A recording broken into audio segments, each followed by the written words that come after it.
Assalamualaikum warahmatullahi wabarakatuh. Perkenalkan, nama saya Abdurrahman Saputra dengan NPM 223510858 dari kelas 5C. Pada pertemuan saat ini, saya akan mempelajari atau memahami video-video yang telah dikirim atau dikasih oleh dosen pengampu saya. Itu di sini terdapat ada satu, 2, 3, 4, 5. Ada 5 video. Nah, sekarang kita lanjut aja dari awal langsung. Sebelum kita memulai videonya, saya menyiapkan buku dan pena untuk mencatat hal-hal yang penting yang ada pada video tersebut. Mari kita mulai. Bismillahirrahmanirrahim.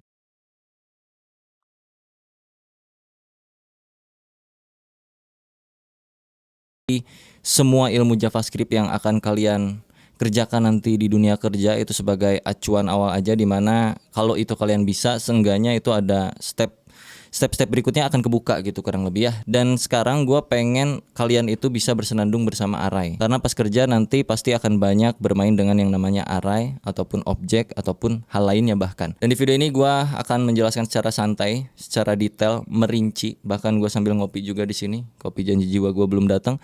Sambil sebat juga. Jadi buat kalian yang masih di bawah umur, jangan ditiru hal-hal negatif ini. Kalian ambil hal positifnya aja di dalam sintaks-sintaks yang nanti kita akan belajar bersama, terlebih seputar array, karena ada banyak banget materi. Di sini gue punya 12 materi kurang lebih untuk kalian bisa belajar array.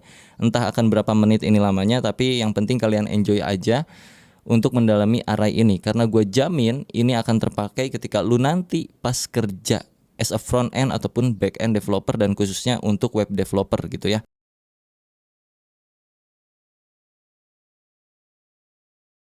Oke, gua akan coba rundown dari nol lagi untuk array itu sendiri. Kurang lebih si array ini kayak sebuah variabel yang bisa menampung multiple Guys, values. Itu inti dari array sebenarnya.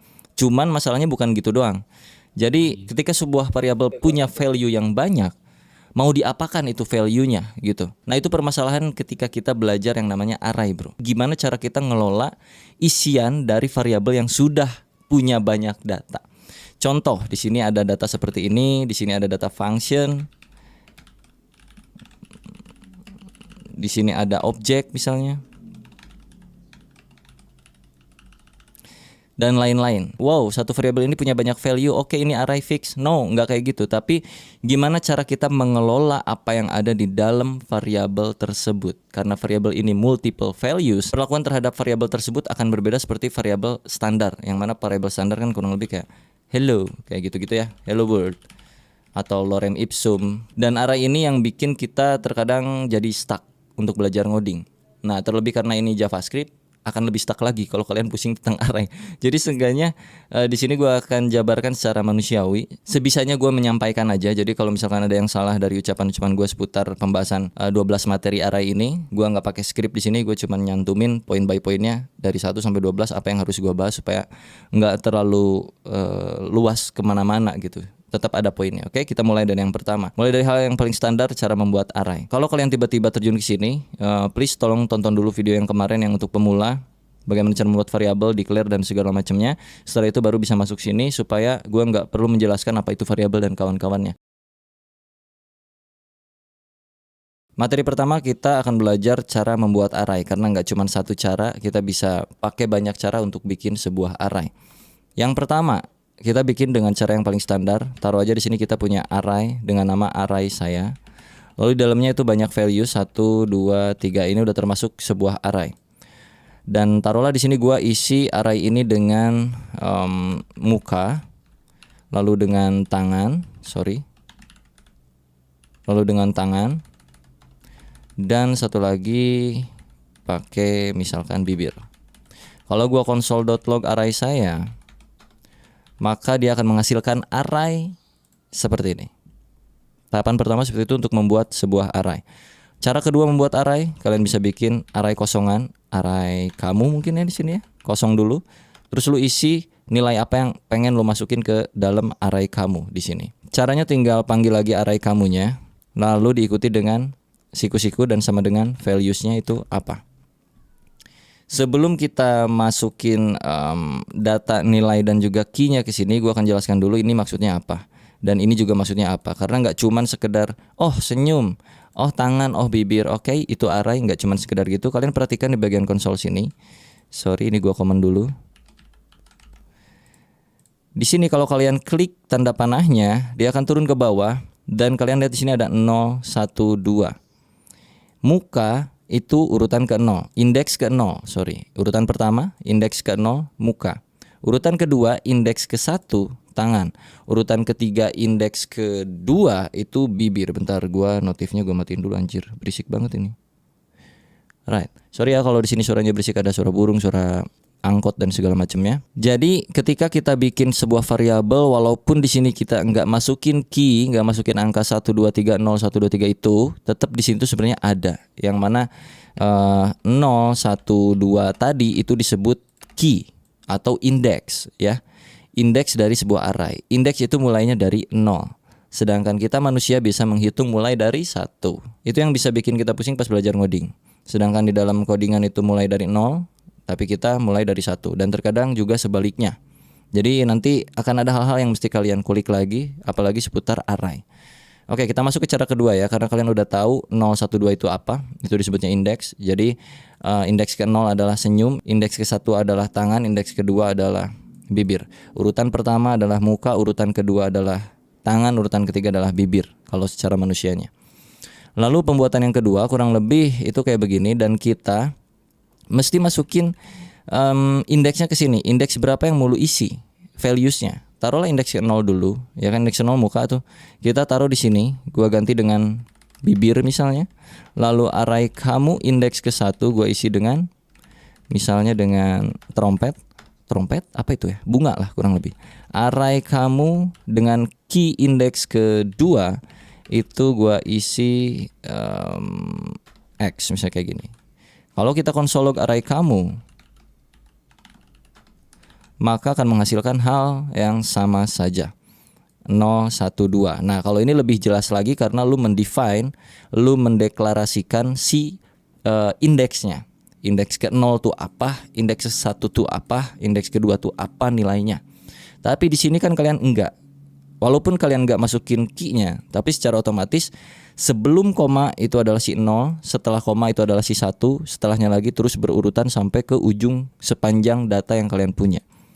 Nah, ini balik lagi dikit nih ke bagian array saya ya. 0, 1, 2. Kalau gua tanya ke lu yang baru ngoding, ini panjang datanya berapa di dalam satu variabel array saya ini? Apakah ada 2 atau apakah ada 3? Itu cukup pusing kalau untuk pemula waktu pertama kali belajar kayak gue dulu. Panjang data di dalam array variabel array saya itu ada berapa? Apakah dihitung ini 2 atau 3? Yang jelas jawabannya 3. Cari taunya di mana? Di konsol sini kalian bisa tambahin titik length yang artinya panjang data array saya itu berapa. Kalau kita save dan kita lihat ke sini itu 3. Karena yang terhitung adalah berapa banyak nilai yang ada di dalam arraynya, bukan akhir dari indeks yang ada di sini.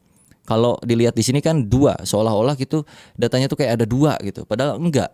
Karena mulainya dari 0, jadi kalau kalian hitung ini 0 itu kan 1, 2, 3. Jadi tetap array.length-nya itu ada 3. Kurang lebih kayak gitu ya. Itu berbicara tentang panjang data. Tadi gua kelewat gitu. Lalu pembuatan yang ketiga dalam array itu kurang lebih kayak gini. Kita bisa pakai objek untuk memanggil si array ini. Jadi pertama misalkan array kita sama dengan new array dalam kurung kayak begini. Di dalam kurung sini kalian bisa isiin values-nya langsung. Contoh yang pertama misalkan gue isi setan. Lalu yang kedua gue isi mata. Dah gini aja. Oke. Kalau kita konsol log array kita, maka dia pun akan menghasilkan hal yang sama. 0, 1, length 2. Oke. Karena ada 1, 2. Sebanyak 2 data artinya panjang datanya itu 2. Dan indeks ke-0-nya adalah setan, indeks ke-1-nya adalah mata. Urutan pertamanya adalah setan, urutan keduanya adalah mata. Apakah kita bisa combine dengan ini? Tentu saja bisa, bro. Anggaplah ini kita nggak isi dulu. Sama kayak gini nih. Ini tuh sama seperti yang ini. Oke. Array kita akan masukkan nilai ke dalam indeks ke-0-nya itu sama dengan misalkan si bunga. Lalu kita save. Yang muncul harusnya hanya bunga. Nih, 0 bunga.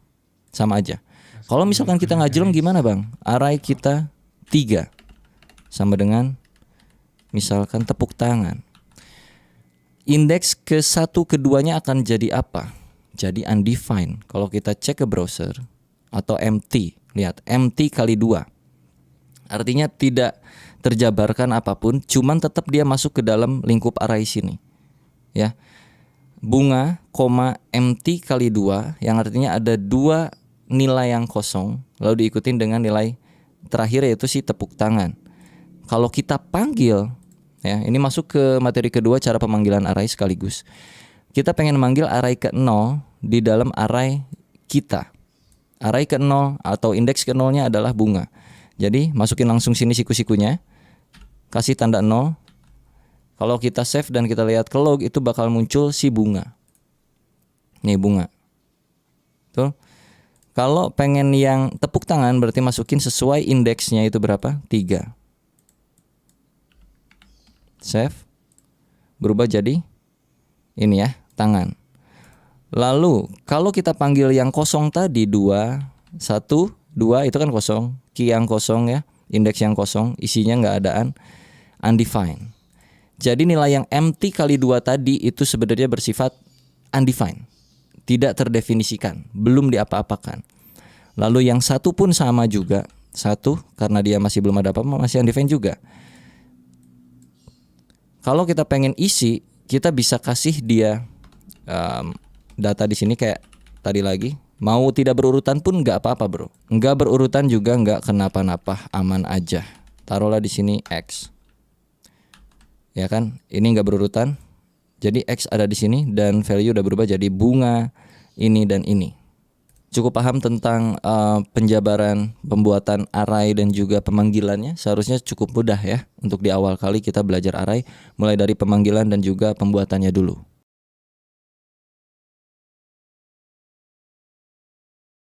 Oke, gua akan hapus ini dan kita akan bermain dengan modelan yang pertama aja.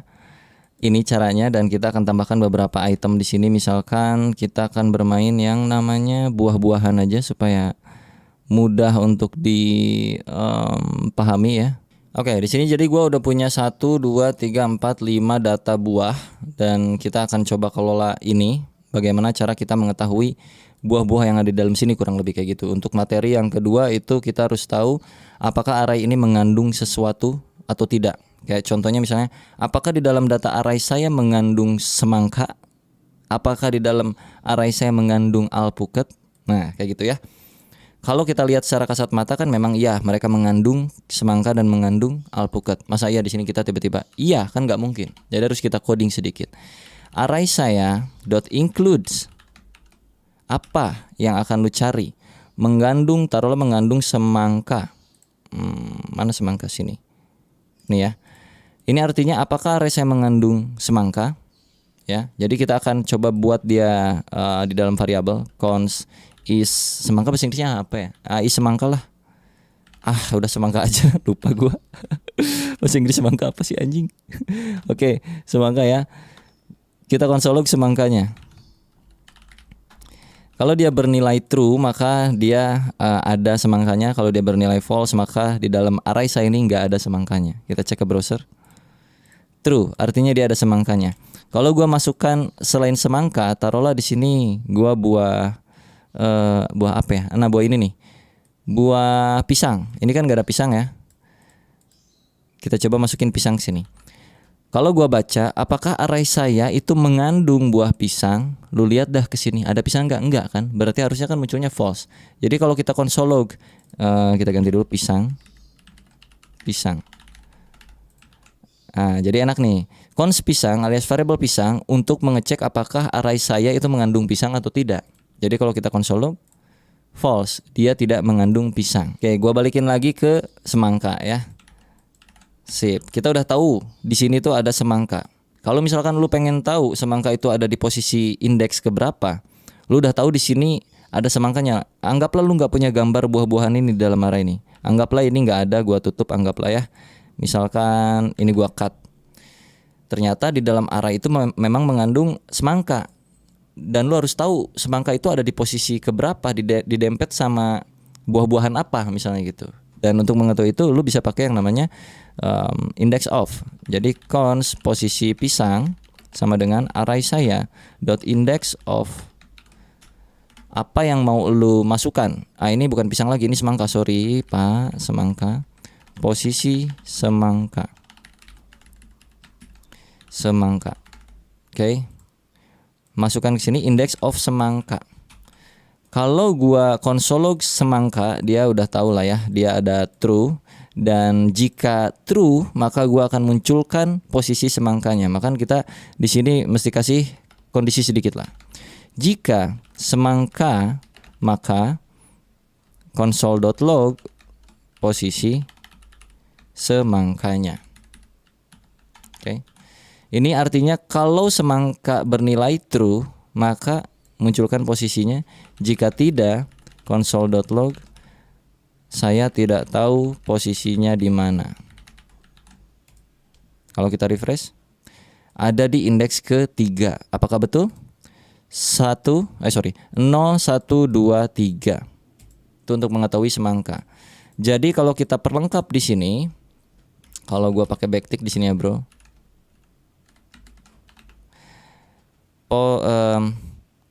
Buah semangka itu ada dan dia berada di posisi indeks ke, masukin posisi semangka.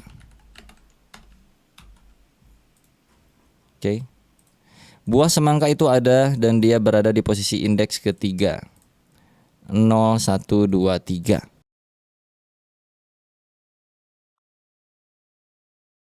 Kalau udah kayak gini kita bisa lebih enak lagi. Misalkan di dalam sebuah perumpamaan lu harus tahu buah sebelum buah semangka itu ada apa buahnya. Ini nih. Lalu buah setelah buah semangka itu ada apa buahnya. Nah, ini bermain logika-logika dasar ya. Karena kita udah tahu posisi semangka yang mana ada di sini, variabel posisi semangka. Oke, sorry sebelum lebih jauh, ini if else-nya kita naikin sebelum variabel ini, karena variabel ini akan mencari indeks semangka. Karena sayang aja di sini udah validasi semangka.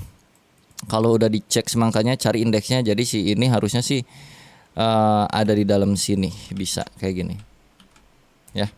Jadi kalau memang tidak mengandung ya sudah, nggak usah dicari posisinya gitu aja biar nggak mubazir. Oke, di gua hujan, jadi sorry kalau kedengaran suara hujan dan juga petir geluduk ya bro, mohon dimaklum aja. Kita tadi mau lanjut apa? Mencari posisi si ini ya, ini buah apa gua nggak tahu dah. Pokoknya posisi buah sebelum buah semangka dan juga posisi buah setelah buah semangka. Oke, gua akan main di sini. Cons before sama dengan ya posisi sebelum semangka, artinya kita udah tahu indeks semangka itu ada di mana. Dia tuh tadi 3 ya kan, 0, 1, 2 ke 3. Tinggal kita cari tahu posisi indeks sebelum indeks 3 adalah 2. Jadi kita tinggal declare aja before atau index before. Index before itu di sini berarti tinggal posisi semangka dikurangin 1, ya kan? Setelahnya berarti cons index after posisi semangka ditambahkan 1. Lalu untuk mengeluarkan apa buahnya berarti tinggal cons before sama dengan ini kan indeks, ini before berarti kita mencari buahnya bukan indeksnya gitu ya, langsung gitu aja. Sama dengan sebenarnya array saya dalam kurung array saya index before. Gitu. Ini untuk before dan untuk after berarti index after. Ntar gue jelasin, tenang aja. Artinya cari sesuatu di dalam array saya dengan indeks before, yang mana indeks before adalah 3 dikurangi 1, artinya indeks kedua untuk before semangka, sebelum semangka. Indeks kedua adalah 0, 1, 2, tepat. Lalu untuk yang after, array saya indeks after. Indeks after adalah posisi semangka plus 1. Posisi semangka tadi 3 ditambah 1 berarti 4. 0, 1, 2, 3, 4. Udah ketahuan. Jadi kalau kita log di sini console.log, pakai backtick lagi. Posisi buah sebelum semangka adalah before. Oke. Buah setelah semangka adalah after. Jadi kalau kita reload cek ke browser, dia akan menghasilkan buah sebelum semangka adalah buah ini, buah setelah semangka adalah buah ini, buah semangka itu dan bla bla bla bla bla bla. Mengerti?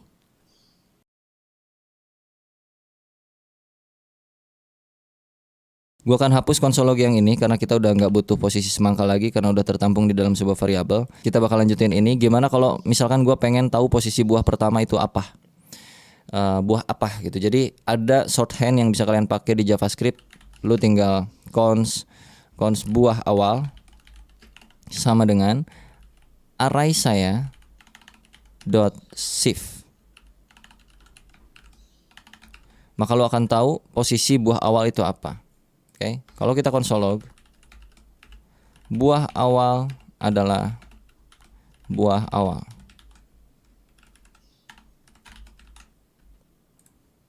Buah awal adalah alpukat. Kalau pengen yang akhir, berarti cons buah akhir sama dengan array saya dot pop. Console.log, buah terakhir adalah buah terakhir. Buah akhir, bukan bunga terakhir. Itu mah lagu. Buah terakhir adalah jeruk. Betul ya? Nah, apa bedanya array saya dot shift dengan array saya yang macam beginian? Sama aja. Tuh, tetap alpukat juga. Cuman untuk yang terakhir itu kenapa pakai pop supaya lebih mudah lagi. Kalau nggak pakai pop, taruhlah pakai kayak ginian. Emang lu tahu array index yang terakhir itu berapa? Kalau 0 itu alpukat, kalau 1 itu nggak tahu apa itu, kalau 2 itu pir mungkin atau apa ya, kalau 3 itu semangka, kalau 4 itu jeruk. Nah, iya kalau lu tahu posisi 4 terakhirnya, lu kan nggak tahu posisi 4 terakhirnya. Nah, supaya lu tahu posisi 4 adalah posisi terakhir, maka lu harus cari tahu dulu panjang datanya berapa, ya. Panjang data di sini adalah 1 2 3 4 5. Ada 5 data panjang datanya. Length sama dengan 5. Oke, panjang data nih. Lalu lu mesti mengeluarkan nilai yang terakhir. Kalau kita langsung masukin 5, indeks itu mulai dari 0. 0, 1, 2, 3, 4, 5-nya tidak ada. Sedangkan di sini panjang data 5. Artinya apa? Artinya lu bisa lakukan pengurangan di sini. Jadi cari data di dalam array saya ini yang terakhir, itu artinya array saya dot length sekarang di sini berarti mencari indeks kelima, ya. Array saya indeks kelima karena length adalah nilainya 5. 0, 1, 2, 3, 4, 5 itu kosong, gak ada apa-apanya. Kita kurangin dengan 1. So, buah akhir itu akan tetap di sini, di jeruk. Refresh. Tetap di jeruk. Tapi kalau lu gak kurangin dengan 1, maka dia undefined. Cukup mengerti betapa rumitnya JavaScript dengan bermain array? Kurang lebih kayak gitu bro ya. Ini masih level yang basic-basic tapi udah kayak begini. Jadi itu kalau di dunia kerja hal-hal beginian, algoritma, logik dan segala macam itu udah pasti biasa gitu ya. Harusnya sudah terbiasa mulai dari belajar hal yang semacam kayak beginian.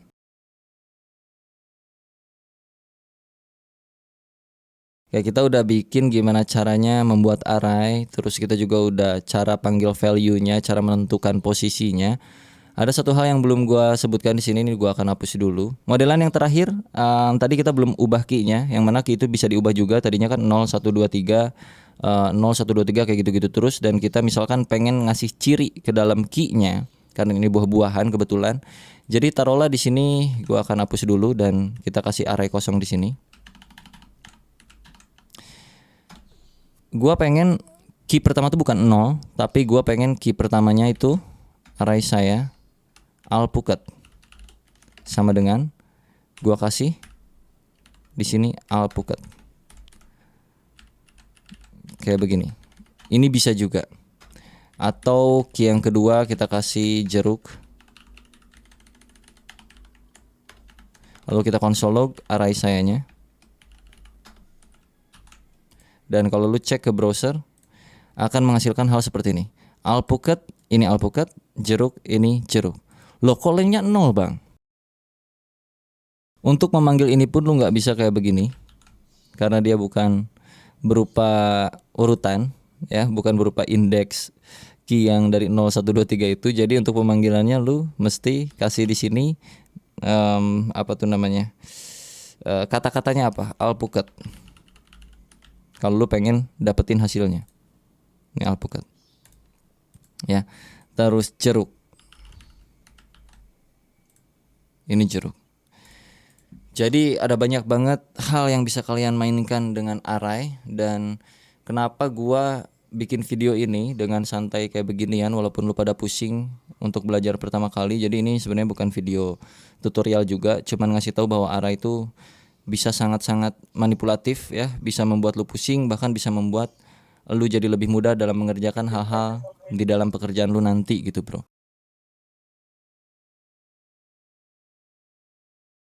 Oke, kita move lagi ke hal yang berikutnya. Di sini materinya gua punya array copy. Oke, array copy kurang lebih minimal kita harus tahu yang namanya shallow copy dan juga deep copy di dalam JavaScript. Daripada gua salah, mending kita praktekin aja langsung. Mending kayak beginilah langsung ya. Oke, kita akan move ke masalah copy-copyan di dalam sebuah array. Jadi gua ini sebagai apa ya, pengalaman dulu aja. Jadi waktu itu gua punya data array yang cukup penting di sini.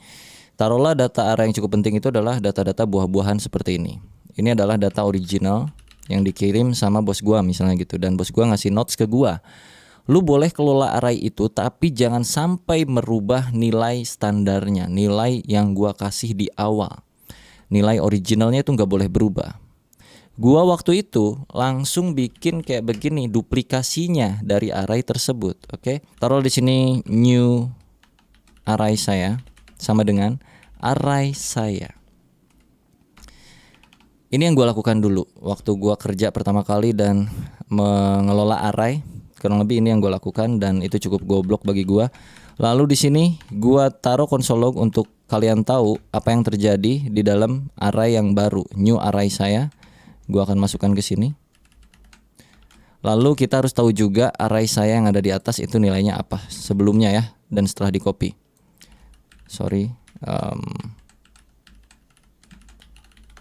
Oke, jadi di sini gue udah konsol 2 biji. Yang pertama yang original dan yang kedua ini gue kasih ciri KW alias duplikasi dari array saya. Dan memang kalau kita konsol log itu menghasilkan hal yang sama. Lihat gambarnya pun ini buah-buahan yang sama, betul? Kelihatan gak sih? Kelihatan dong harusnya. Buah-buahan yang sama nih. Cuman masalahnya gue nggak sadar ketika gue manipulasi isi array yang baru itu ternyata terimpact kepada isi array yang original.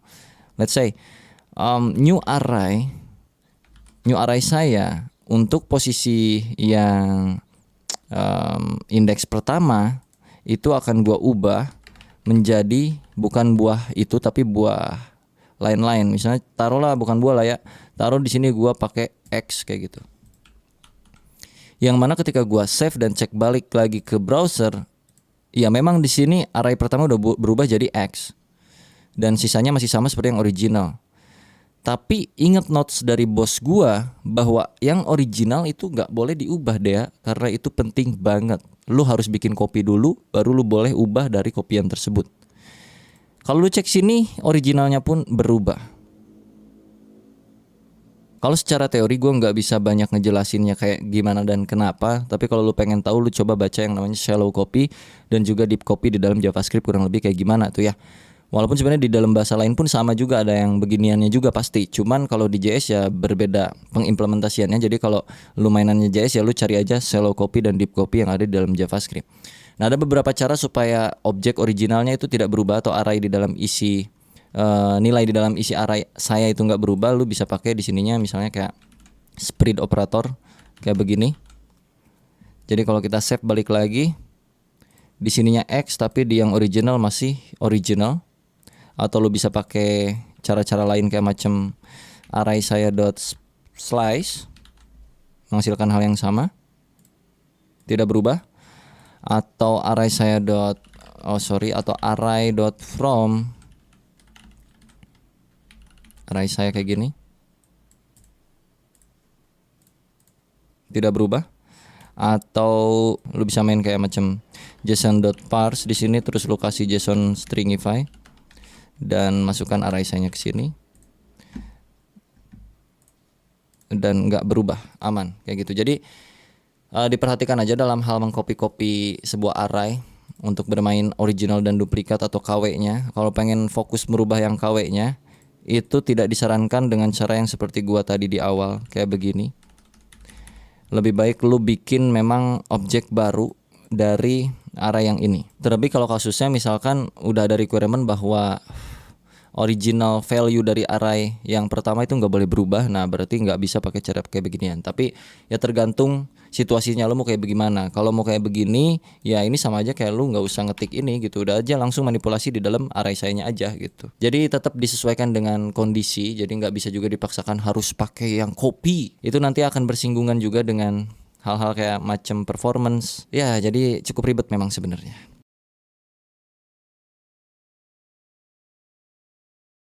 Oke, taruhlah misalkan kita punya banyak tipe data. Di sini kan saat ini cuman string-string doang nih di dalam value array-nya. Jadi misalkan di dalam sini namanya array itu bisa isinya bisa banyak ya, bisa beragam, ada yang string, ada yang number, ada apa. Taruhlah yang pertama itu pisang, lalu yang kedua misalkan nomor 10, lalu yang ketiga misalkan sebuah objek dengan isian di sini misalnya tomato sama dengan true. Lalu sisanya misalkan ada array lagi, sekarang di sini arraynya adalah it kayak gitu misalkan. Cara pemanggilannya bagaimana? Ini kalau kita array sayanya kita console log tuh kurang lebih jadi kayak begini. Jadi kayak gini nih. Kan? 0 pisang, ini sebuah objek, ini sebuah it. Kalau kita mau panggil satu persatu, taruhlah yang pertama. Itu bisa kayak begini. Ini akan muncul pisang doang. Lalu kalau yang ke 1 itu muncul angka 10. Kalau kedua itu muncul yang ini tetap sama, tomato. Lalu untuk yang terakhir kalau kita 4 sini 3 it. Kalau misalkan di dalam array yang it itu ada lagi misalkan food kayak begini, jadi eat food. Kalau lu mau ngambil yang foodnya doang, berarti ini kan multidimensi bro. Array di dalam array. Jadi kalau misalkan lu pengen ngambil yang food, tadi kan eat food udah muncul ya. Eat food tuh ada di 0, 1, 2, 3 ya. Lu pengen masuk mengerucut ke food, berarti lu tinggal tambahin sebelah sininya karena ini multidimensi. Jadi food itu urutan keberapa di sini? 0, 1, indeks ke 1 dari array yang indeks ketiga lah, pusing-pusing lu pada ya. Array 3, 1 itu adalah food. Oke, benar. Kalau 3, 0 itu adalah eat. Karena kan 0, 1, 2, 3 0, 1 3, 0 berarti eat, 3, 1 berarti food. Nih eat, ini food gitu kurang lebih. Kalau misalkan ini array 1 kalau misalkan ininya 0 itu kan tetap balik ke pisang. Kalau di sini lu pakai double kayak gini 0 ke 1 misalkan nggak akan ada ya. Jadi di dalam array itu bisa bersifat apa saja, termasuk juga sebuah function di dalam sini. Taruhlah di dalam tomato itu kita punya function, isinya console.log ini tomat. Nah, kalau kita pengen manggil si tomato ini kayak bagaimana? Apakah kayak cara yang tadi, yang 012? Yes, tapi function tomatnya nggak muncul ke console log. Sedangkan kita pengen muncul tulisan ini tomat, berarti di sini dot tomato. Guys, Muncul ini tomat. Kalau gua eksekusi seperti ini di luar console log, karena di dalam sini sudah console log, tidak terjadi apa-apa. Kalau kita kasih beginian, ini tomat, karena tomato itu sebuah function. Pusing?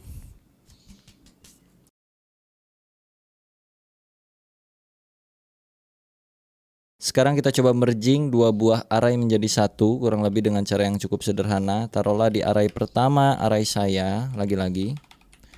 Array saya itu kita punya 3 atau berapa buah inilah ya, buah anggur. Gua duplikat, terus lu punya variabel array kamu dengan isian di sini misalkan bibir dan juga setan dan juga misalkan trompet. Kalau kita mau combine itu berarti kita bikin satu penampungan variabel baru di sini, merge array sama dengan array saya atau array kamu, bebas terserah lu, .concat dengan array yang mana. Artinya array saya digabung dengan array kamu. So kalau gua console.log merge array itu akan menghasilkan penggabungan semuanya. Anggur, pisang, alpukat, bibir dan semua ini. Itu kalau penggabungan array pakai concat. Sekarang kita coba untuk mapping datanya, untuk memecah data array yang ada di dalam sini. Itu udah tercombine kan banyak ya. Terus kita pecah merge array ini ya dengan cara beberapa hal. Kita pakai kayak list of merge array, terus tinggal lu enter, kasih tab, terus console.log listnya. Gini doang juga bisa dan akan menghasilkan urutan-urutan dari isi di dalam array tersebut yang sudah tercombine gitu bro. Ini semua muncul per urutan. Kalau pengen muncul indeksnya itu bisa pakai yang namanya in list in merge array console.log list. List ini dipanggil lagi di sini yang mana artinya list ini adalah hasil akhir dari loopingan yang kita lakukan. Kita di sini melooping yang merge array. Jadi kalau dilihat 0 1 2 3 4 5 sebanyak data itu. Kalau misalkan pengen keduanya lu punya, lu bisa pakai mapping map.map merge array.map kayak begini. Terus lu kasih dua parameter. Yang pertama itu parameter nilainya, taruh value dan taruh index di sini. Lalu lu kasih function raw function kalau gue kayak gini biasanya. Terus lu tinggal console.log value dan juga indeksnya. Jadi kalau dicek nanti akan menjadi seperti ini. Anggur indeks ke 0, pisang indeks ke 1, ini indeks kedua, atau lu balik-balikin juga boleh. Di sini indeks, di sini value. Kayak begini juga bisa. Dan kita akan coba merealitakan ini bro. Misalkan ini tuh datanya data dari bagian back end di belakang sana ya, dari API. Taruhlah datanya kurang lebih kayak macam begini. Misalkan ini datanya, datas. Lalu kata bos lu disuruh gue pengen di bagian front end itu muncul bagian namanya doang. Gak usah dikasih tahu stacknya apanya kayak gimana. Ya kita bisa pakai banyak cara. Salah satunya misalnya mapping data ya. Taruhlah ini gue hide dulu.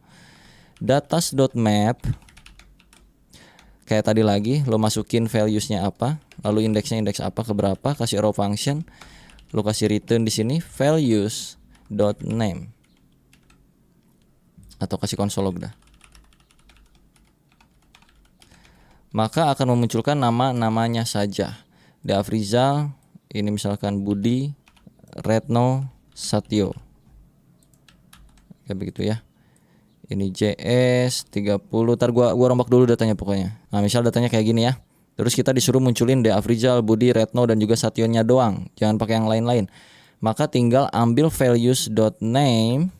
Artinya nama dari runtunan array yang udah kita map. Afrizal, Budi, Retno, Satyo. Kalau misalkan disuruh munculin lagi apanya gitu, misalnya stacknya itu apa, ya lu masukin aja sini values.stack. Afrizal JS, Budi PY, Retno PHP, Satyo C++, kurang lebih kayak gitu. Terus kalau pengen semuanya ya udah, tinggal values doang berarti. Muncul kayak begini per masing-masing ini. Kalau misalkan disuruh munculin sesuai urutan usia ya kan. Di sini datanya ada usia 30, 40, 23, 33. Pengen disuruh munculin urutan usianya. Ya berarti kita bukan pakai .map tapi pakai .sort. Di sini perbandingan A and B biasanya. Terus lu masukin di sininya misalkan B.age kurang dari A.age. Lu lakukan apa gitu kurang lebih. Lalu di map values console.log values. Jadi kalau lu cek ke sini, dia akan sesuai urutannya dari yang terbesar ke yang terkecil. Kalau misalkan kebalikan dari yang terbesar ke yang kecil, berarti lu tinggal ubah ini jadi A, ini jadi B. 23, 30, 33, 40. Kurang lebih kayak gitu, kelihatan ya. Kalau misalkan di filter pakai usia yang di atas 30 doang, yang mana di atas 30 itu cuman ada Afrizal, Satyo dan Budi. Retno nggak masuk di atas 30. Jadi kita pakai filter yang usianya x.age lebih dari 30. Oke, kalau kita lihat sini 40 dan 33 karena tadi lebih darinya itu nggak pakai sama dengan. Kalau pakai sama dengan maka gua pun akan masuk karena usia gua sama dengan 30. Misal kalau udah kayak gini diurutin lagi, ya udah tambahin lagi misalkan pakai dot sort gitu ya. Di mana dot sortnya di depan sini kayak yang tadi misalkan. A B dot age kurang dari A dot age. Jadinya 40 30 33 bla bla bla bla bla ya. Nggak masuk tuh si anak kecil yang umurnya 23 tuh nggak masuk. Kalau pengen sesuai urutan dari bawah ya balikin aja 30, 33, 40. Dan kalau misalkan pengen yang muncul si anaknya doang berarti di bawah usia 30 itu muncul dia. Kayak gitu-gitulah kurang lebih ya. Capek ya gituan, pusing ya, nggak seru emang sih. Tapi dah gimana belajar kayak gitu, sorting, filter. Tapi ini pakai bantuan dari JavaScript-nya, pakai sort, filter kayak begininya. Biasanya kalau lamar kerja tuh nggak boleh dipakein map, nggak boleh pakein filter, nggak boleh pakein sort. Kalian mesti bikin kayak algoritma sendiri untuk memecah masalah tersebut tanpa menggunakan sort, filter dan segala macam. Itu ntar berkaitan sama yang namanya algoritma lah biasanya kayak gitu ya. Permainan struktur data kurang lebih. So untuk materi array kurang lebih kayak gitu aja. Semoga bisa bermanfaat dan juga menambah setidaknya wawasan buat kalian yang belum tahu apa.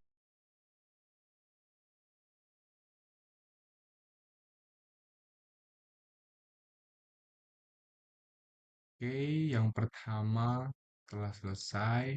Jadi kita lanjut yang kedua di sini. Yang kedua itu ini function. Oke, lanjut video kedua. Di video kali ini kita akan sedikit fun dan juga memusingkan diri dengan yang namanya JavaScript function. Karena ada banyak hal yang bisa kita kulik dengan JavaScript function. Nanti akan ada tugas ya buat kalian, tugas besar seru. Jadi ikutin aja video ini. Tapi notes buat kalian yang belum mengikuti video gue sebelumnya tentang JavaScript, bisa dicek playlist JavaScript di channel gue ya. Udah ada 3 video dan ini video keempatnya. Kita mulai. Untuk membuat function, ini inget-inget ya. Ini buat tugas nanti akan ada clue-nya dari sini. Kita declare dengan cara function seperti ini yang pertama. Terus diikutin dengan nama functionnya apa. Taruhlah add name. Kayak begini, pakai buka tutup terus kurawal. Di dalam function itu selalu mereturn sesuatu supaya dia bisa keluar dari functionnya, nilainya. Taruhlah add name sini de Afrizal ya. Terus gua panggil nih alert add name. Misalnya gini. Pakai buka tutup ya, karena kalau enggak dia nggak akan bisa. Coba dah. Tuh, dia akan muncul functionnya kalau nggak pakai buka tutup. Tapi kalau gua pakai buka tutup di sini, dia akan mereturn nilainya, bukan return functionnya, tapi return nilai dari functionnya itu apa. Kalau gua reload, dia Afrizalnya keluar dari sini. Kalau gua nggak return, dia Afrizal doang seperti ini, Nice. maka kalau gua save dan gua reload, undefined.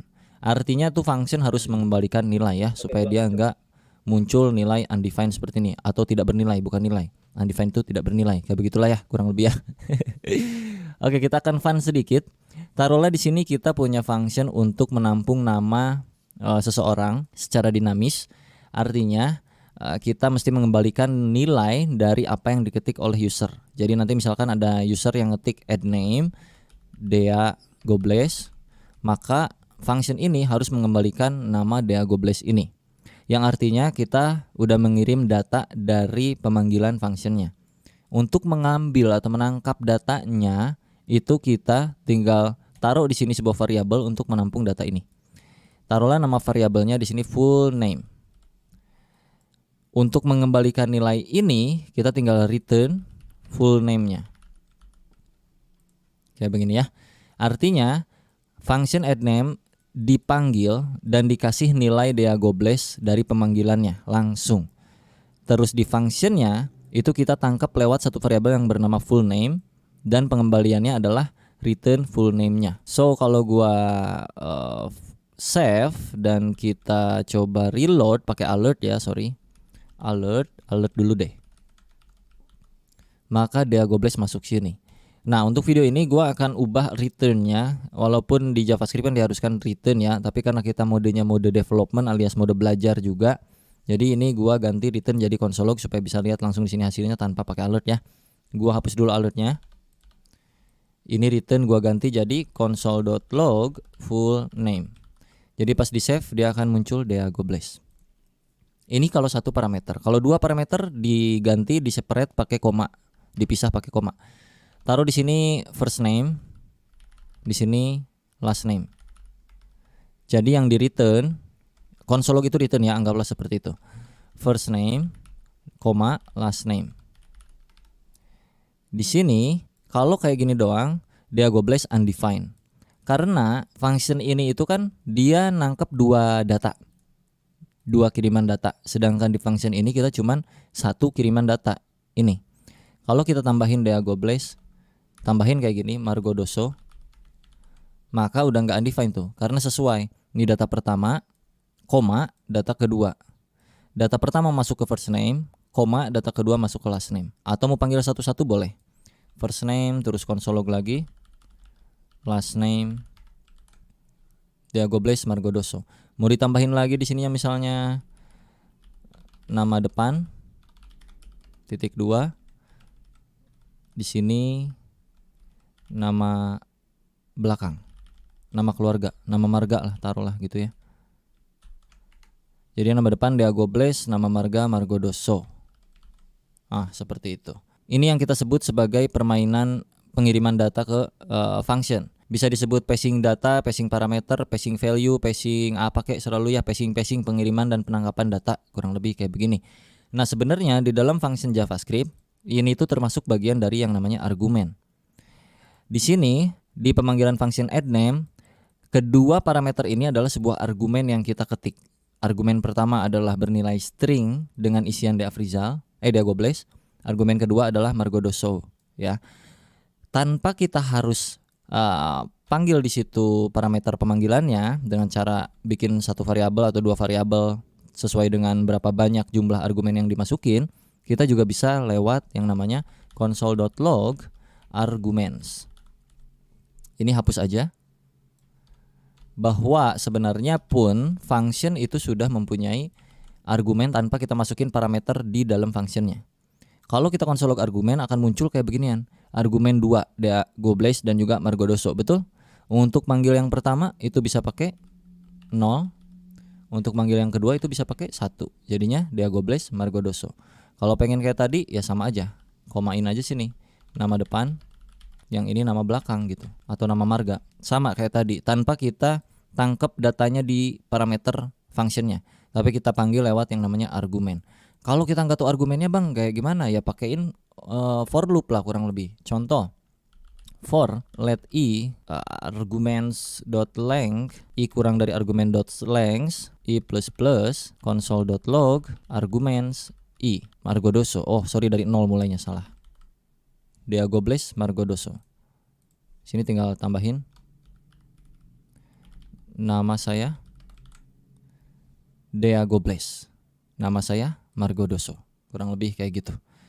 Atau nama lengkap ya, karena di looping kan kayak gitu ya. Sebenarnya bisa diakal-akalin juga lah. Nama lengkap Diago Blaise, nama lengkap Margodoso. Ini kalau misalkan ceritanya bukan nama depan nama belakang, tapi banyak nama, Fikri Gobles misalnya, Deden Gobles. Kayak gitu-gitulah kurang lebih ya. Tapi ini kan ribet, jadi nggak usah gini, udah normal aja hidup mah bro. Pakai parameter aja dah. Itu untuk studi kasus tertentu kita bisa pakai begituan. Tapi yang paling standar ya username atau di sininya nama awal, first name, last name gitu. Console log first name plus last name itu bisa, atau pakai koma juga bisa. Dan jangan lupa karena di sananya itu 2, di sini juga 2 ya. Diago Blaise Fikri Gobles. Kalau nggak pakai koma dia akan bersatu, kalau pakai koma dia akan jadi spasi. Nah gitu, gampang-gampang. Ini metode pertama pembuatan function. Lalu kita masuk ke yang kedua dengan cara functionnya itu ditampung ke sebuah variabel. Taruhlah addName ini adalah sebuah variabel ya. Cons ya sedikit lucu di JavaScript memang, tapi ya mohon dimaklum. Cons full name sama dengan, nah lo pusing-pusing lo. Ini gue zoom out dikit. Tuh kayak gini deh. Cons full name sama dengan function addName. Ya. Ini manggilnya bukan lagi pakai addName, tapi tinggal full name. Sama aja hasilnya. Itu bisa juga kayak gitu. Jadi dijadiin sebuah variabel. Pusing lu ya kan? Yeay. Dan yang ketiga, pembuatan function itu juga bisa pakai yang namanya keyword new. Jadi misalkan gini, cons full name, ini gue balikin lagi ya, normalin kayak gitu. Full name sama dengan new function, pakai F gede dalam kurung seperti itu. Bisa seperti ini. Dan kalau kita masukin ke sini parameter first name, last name, parameter ketiganya adalah return value-nya. Return first name atau console.log boleh dah. Console.log anjay first name, last name. Yang akan gua panggil adalah full name. Undefined. Kenapa? Karena belum kita masukin di sini. Dea last name-nya Afrizal. Dea Afrizal. Bisa dengan cara seperti ini. Pilih mana, Pak? Pilih ini atau pilih ini, terserah, sok. Coba pusingan yang mana. Tapi enaknya kalau pakai beginian tuh bisa kayak macam begini, Pak. Misalkan di sini X, di sini Y. Console.log X plus Y. Kita skip dulu ikonnya, Gitu. guys. Atau bahkan misalkan lu return lah. Return X plus Y. Jadi di sini tinggal full ganti, jangan full name ya. Ini kan penambahan. Sum sama dengan X plus Y. Taruhlah di sininya sum 1,2. Kasih console.log dulu kali. 3. Pakai beginian anjay, lucu banget ya enggak? New function X Y return X plus Y. Console.log sum 1,2. Langsung tuh bertambah. Atau sininya console.log deh biar nggak capek di luar pakai console.log ya kan. Jadi kalau pakai yang new itu parameternya itu ya. Parameternya itu jadi langsung di dalam string gitu. Ntar. Ya kan? Misalkan 10 tuh kayak gitu-gitu. Kalau nggak pakai passing data itu bisa tinggal gini doang. Console.log ini sum. Misal gitu ya. Nggak usah gini, tinggal sum. Ini sum. Tuh, kayak gitu ya. Lucu banget ya bikin function anjir, apa beda sama variabel ya kan? Tapi gua akan coba kasih tahu yang paling sering gua pakai di industri, yaitu namanya raw function.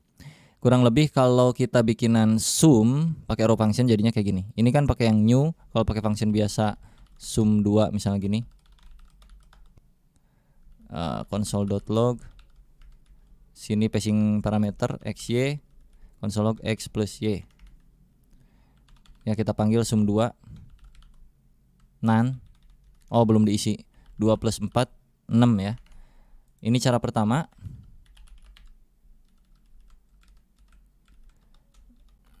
Ini cara kedua. Cara 3. Sum 1, sum 2, sum 3. Nah, ini kita bikin yang sum 3 dengan cara kayak gini.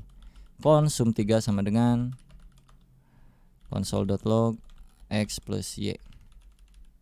X, y. Ini cara 3. Sum 3 3 ditambah 6 9. Ini cara yang ketiga yang paling gue sering pakai di industri dengan yang namanya raw function. Nah, jadi ada 3 cara. Cara pertama pakai new, cara kedua standard function, cara ketiga raw function. Seperti itu. Biar relate semuanya, ini gue tambahin lagi xy-nya. X tampung y. Sini adalah x plus y. Wow.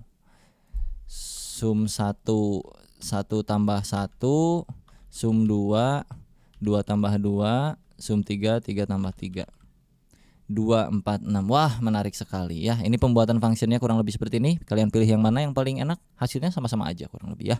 Oke, bicara seputar yang namanya hoisting. Jadi buat kalian yang belum tahu, ada yang namanya hoisting di JavaScript yang mana variabelnya bisa tereksekusi sebelum di-declare atau dideklarasikan atau diketik variabelnya. Contoh, kalau kita ketik di sini var data sama dengan 1, lalu gua console.log di atasnya data ya. Undefined. Oke. Kalau gua taruh datanya di atas, satunya ada. Itu berlaku untuk variabel. Kalau gua ganti cons kayak gini, Nggak bisa karena data before initialization alias si data ini di bawah console log. Nah, variabel cons itu menolak karena seolah-olah data ini belum ada nih. Variabel data tuh mana sih? Dia nggak bisa baca yang ada di bawah karena dia urutan dari atas ke bawah, interpreted, mengeksekusi berdasarkan baris kodenya dari atas ke bawah. Tapi di JavaScript ada yang koplak yang namanya hoisting. Ketika lu variabelnya bukan cons tapi var, maka dia akan tereksekusi sebagai undefined. Kalau gua naikkan ke atas, maka dia 1. Itu berlaku di function ternyata hoisting ya. Contoh, ini gua naikkan ke atas. Ini kan di bawah nih gua bikin deklarasinya. Gua akan naikin ke atas.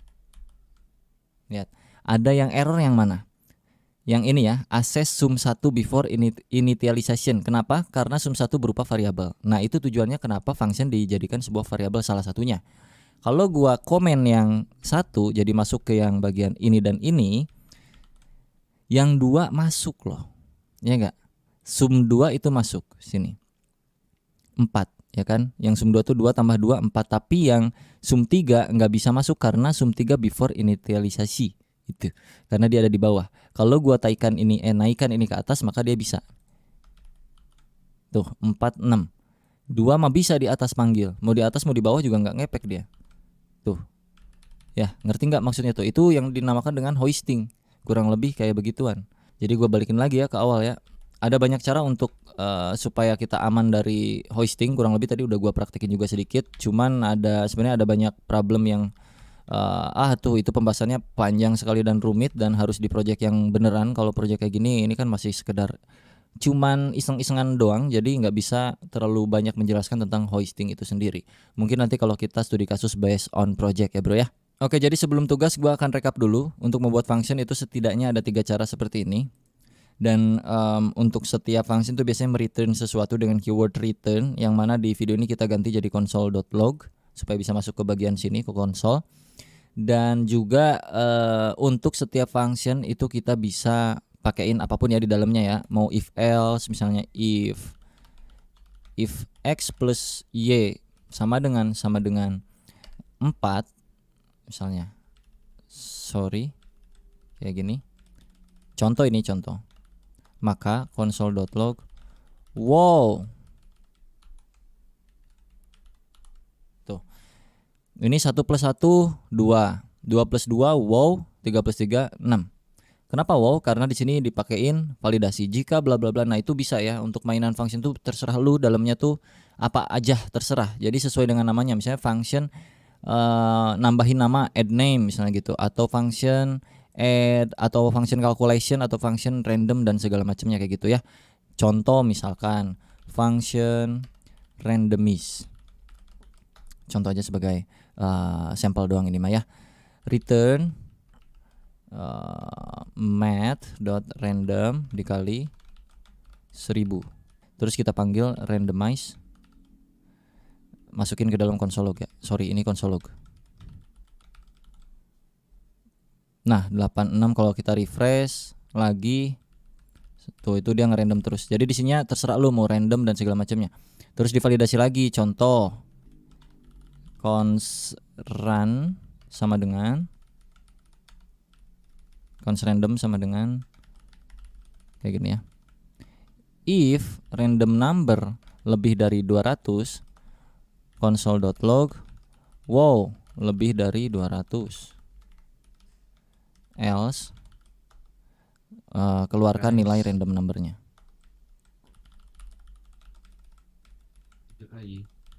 Oke, gua akan coba. Ini kurang dari 200. Nah, ini lebih dari 200. Wow, lebih dari 200. Berarti ya kalau lu mau make sure itu lebih dari 200 ya tinggal masukin sini random numbernya. Tuh 376 700. Tuh kalau nggak lebih dia akan muncul kayak gitu. Ya kurang lebih gitulah. Jadi function itu terserah lu ya, mau apapun isinya, mau gimana logiknya lu masukin ke dalam function. Jangan lupa dipanggil, tinggal algoritma bermain gitu dan pola pikir kita aja untuk memainkan function seperti apa sesuai dengan penamaan functionnya. Oke, kita masuk ke tugas. Yang pertama tugasnya adalah membuat perhitungan matematika. Untuk apa aja? Jadi untuk misalkan yang pertama menghitung luas lingkaran, yang kedua menghitung luas segitiga, terus menghitung luas persegi panjang, terakhir luas jajar genjang. Tugas yang kedua, menghitung total gaji yang didapat dalam 1 bulan dengan input minimal sebagai berikut: nama karyawan, gaji per hari, jumlah hari masuk kerja. Ini tugasnya ya, silahkan dipikirkan masing-masing logiknya seperti apa dan algoritmanya itu sesuai kalian aja ya. Beda-beda setiap orang pastinya. Kalau udah beres tugasnya langsung di tag aja di Instagram. Kalau berhasil ntar gua restory, oke? Dan kalau di hari pertama pastinya, karena ntar banyak yang ngirim, pusing juga gua restory, capek. Dua tugas ini semoga berhasil kalian. Kalau udah berhasil setidaknya berarti mengerti yang namanya function. Udah pasti tugas besarnya itu pakai yang namanya. Oke, video kedua telah selesai. Kita lanjut ke video ketiga. Mari kita mulai.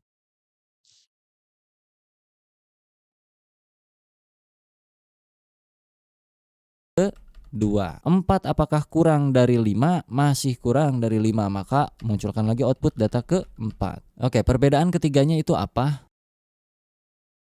Di video kali ini gue akan coba jelaskan secara perlahan dan manusiawi untuk yang for terutama dan juga while do while. Kita mulai dari yang pertama, itu for ya. For itu ada 3 statement yang harus kalian masukkan di dalam sintaks for ini, di dalam buka tutupnya ya.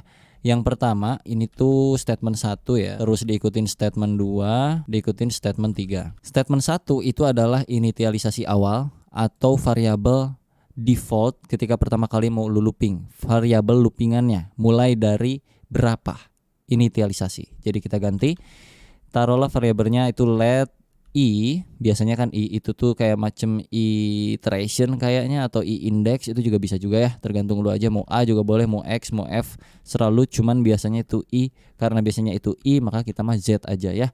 Z sama dengan 0. 0 adalah pertama kalinya JavaScript tereksekusi itu 0 duluan kalau untuk looping yang di codingan kita ini. Jadi dia akan tereksekusi mulai dari 0. Titik koma, bukan pakai koma ya, tapi pakai titik koma. Statement kedua itu berisi kondisi. Kondisinya apa? Awalnya 0, jika z-nya kurang dari 10 atau 5, maka apa yang akan dilakukan itu ada di statement ketiga. Biasanya itu z++ untuk menambahkan nilai z-nya. Jadi kalau dibaca, z pertama kali bernilai 0, lalu ada kondisi di mana ketika z itu bernilai kurang dari 5, pakai titik koma, maka z-nya akan bertambah nilainya. Dan gua akan melakukan console log di sini, data ke strip z. Biar tahu. Kalau gua save, data ke 0, 1, 2, 3, 4. Kenapa cuma sampai 4? Karena z-nya mulainya dari 0 dan indeks itu dari 0 ya kan. Ini kalau di total tuh ada 5 kan, 1, 2, 3, 4, 5. Betul? Ada 5 ya. Jadi sebenarnya datanya terurai sebanyak 5 kali. Cuman karena mulainya dari 0 maka kayak gini. Kalau pengen mulainya dari 1, pakailah sama dengan di sininya. Jadi terurut 1, 2, 3, 4, 5. Yang mana data awalnya itu 1. Lalu ketika z kurang dari sama dengan 5, lakukan penambahan dari z-nya. Yang mana z-nya saat ini adalah 1. So z akan naik menjadi 2 dan console log akan muncul ke permukaan menjadi seperti ini. Data ke 1. Sekarang di data ke 1 itu z-nya udah bernilai berubah lagi nih. Z jadi sama dengan 2. Maka 2 itu kan kurang dari 5. Maka masih berlanjut nih z++. So artinya data ke 2. Terus dia naik lagi z-nya. Z sama dengan 3. 3 apakah kurang dari sama dengan 5? Ya jelas aja 3 itu pasti kurang dari sama dengan 5. Maka akan muncul lagi output data ke 3. Sekarang z-nya berapa? 4. 4 apakah kurang dari 5? Masih kurang dari 5. Maka munculkan lagi output data ke 4. Sekarang z-nya naik lagi jadi 5. Apakah 5 kurang dari sama dengan 5? Iya, karena ada sama dengannya kan. Jadi masih masuk ke sini data ke 5. Z sama dengan 6. Nah, apakah 6 masuk ke 5? Tidak. Ya, 6 itu nggak kurang dari 5, bahkan nggak kurang dari sama dengan 5. Jadi untuk data yang ke 6 itu tidak akan masuk. tidak akan masuk yang ini. Jadi berakhir di sini, end of loop. Jadi pertama kali ini dieksekusi akan menampilkan data ke 1, Z-nya bertambah jadi 1, ya plus 1 tambah 1 jadi 2, terus 2 nambah lagi plus 1 jadi 3, kalau berhasil yang 3 nambah lagi jadi 4, ini nambah lagi sampai ke posisi akhir, maka di sini dia tidak bertambah lagi. Ini untuk for ya, materi for di JavaScript kurang lebih seperti ini. Kalau kita mau kurangin hasilnya atau dibalikin atau decrement ya bro ya, ini kan increment. Kalau pengen decrement, ini dipakein min-min. Ini pasti error loop ya, pasti jadi kacau dan akan stuck seperti ini karena kita mulai 1 sampai ke 5 ini hancur pokoknya. Harusnya dari sini 5 turun ke 1, maka pas di looping, wow lihat nih anjay. Sedap sekali bukan? Bede. Jadi jangan sampai salah logic ya, itu tadi gua kepencet save sengaja biar lu tahu kalau terjadi logic error tuh akan kayak gimana. Nah, kurang lebih ini komputer akan CPU-nya naik kayak gitu ya. Jadi infinite loop tuh yang tadi disebutnya. Dia naik dan kita akan kesulitan untuk membuka browsernya.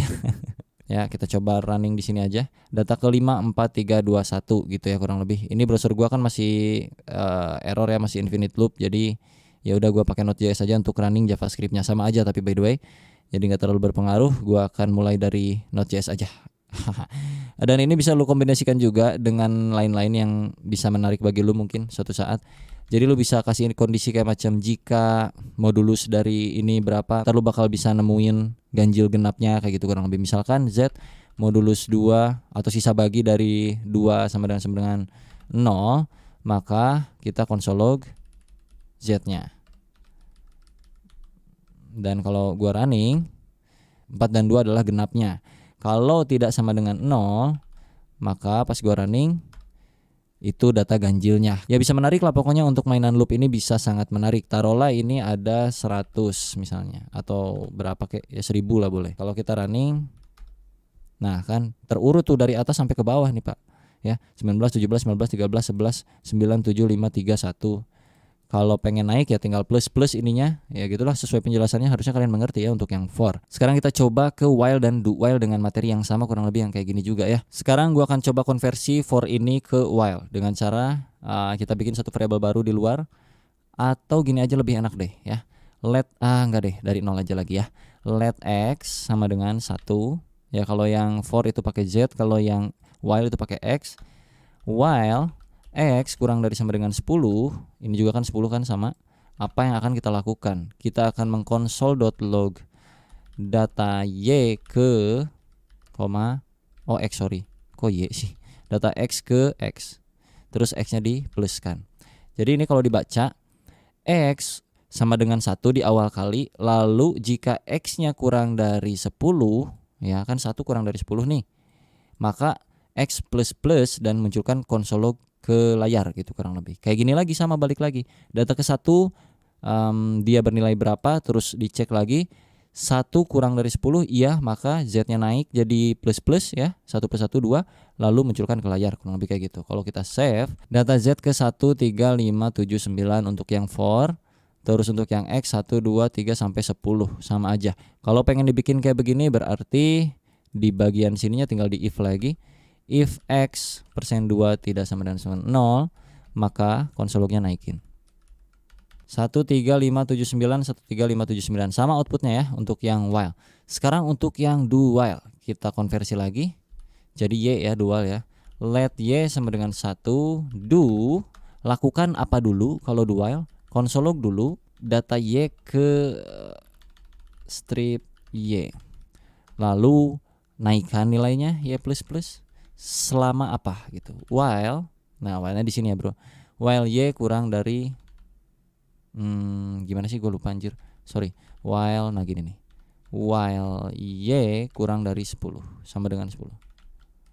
Ini kalau gua save dan kita running lagi, 1 nih ya, Y-nya 1 2 3 4 5 6 7 8 9 10. Oke.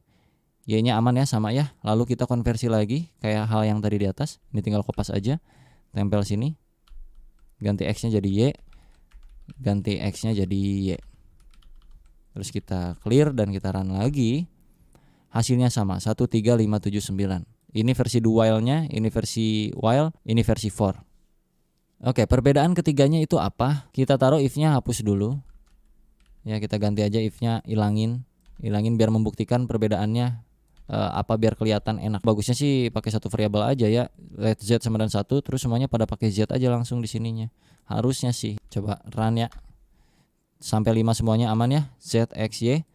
Sekarang untuk perbedaan yang while dan do while itu sangat signifikan ketika kondisinya itu tidak sesuai.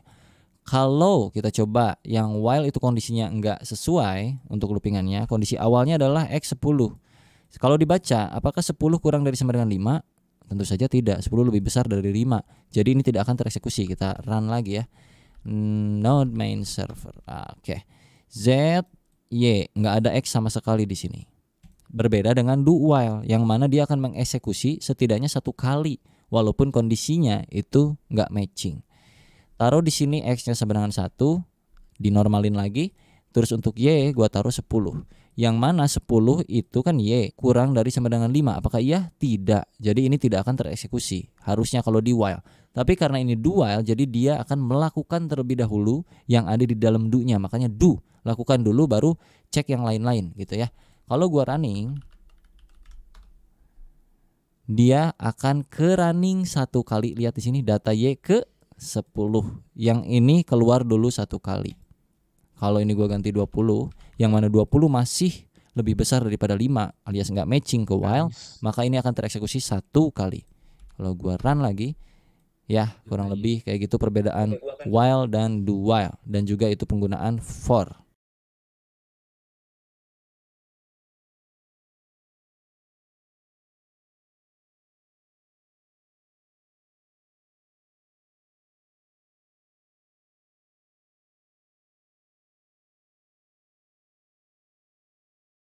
Ini tugas guys. Oke, yang ini sudah selesai. Kita lanjut lagi.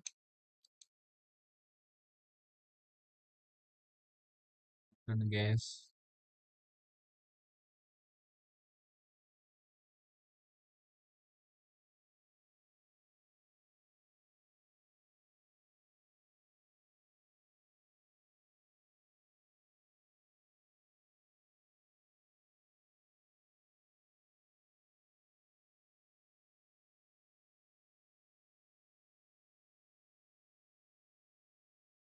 Kita lanjutkan materi for yang kurang lebih kemarin udah kita bikin tentang for dan juga while dan juga do while. Sekarang kita masuk ke for of dan juga for in dan juga for each dan juga map, yang mana ketika sebuah variabel itu punya nilai yang banyak, multiple values. Contohnya misalkan pacar saya, nama variabelnya, dan di dalam pacar saya itu ada banyak nama, misalnya daftar nama pacar saya contohnya ya.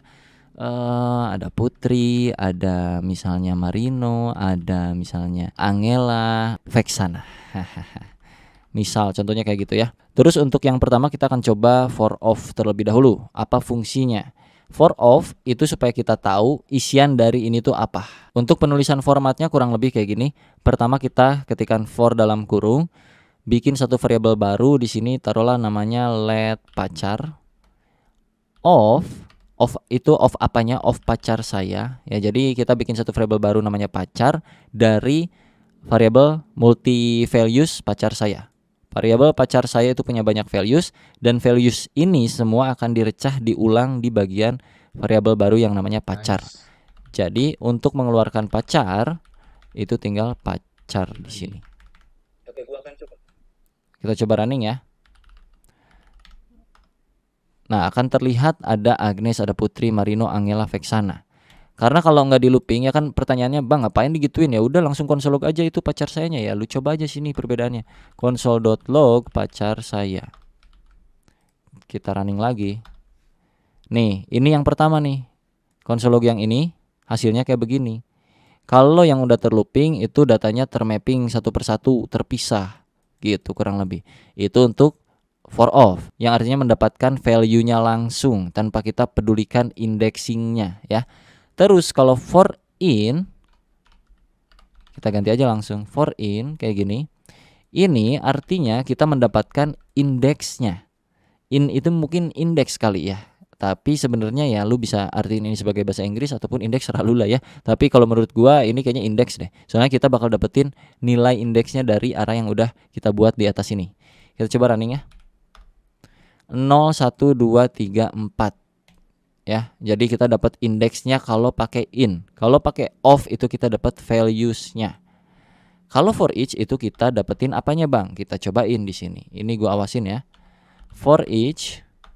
Nah, array-nya apa di depannya? Pacar saya dot for each. Ini ada elemen di sini yang artiannya elemen itu apa yang mau kita ambil atau variabel yang mau kita jadikan sebagai values yang sudah tercah gitu, Bro. Taruhlah variabelnya kayak tadi pacar. Lalu gua konsolog di sini pacar. Kalau kita running ada Agnes, Putri, Marino, Angela, Vexana. Itu muncul kayak yang awal lagi. Tapi bedanya for each lu bisa masukin indeks di sini dan lu bisa tambahin ke sini indeksnya. Jadi lu bisa dapetin indeks array-nya dan juga values-nya. Kurang lebih kayak gitu. Agnes 0, Putri 1, Marino 2, Angela 3, Vexana 4. Kalau pengen ini jadi 1 2 3 4 ya udah lu tinggal tambahin plus 1 aja di sini. Jadi 1 2 3 4 5 gitu kurang lebih. Itu untuk yang for each. Kalau yang map ya sama aja, ini tinggal ganti jadi map. Nggak ada beda udah. Tuh. Kurang lebih itu cara penggunaan for all, for in dan juga for each.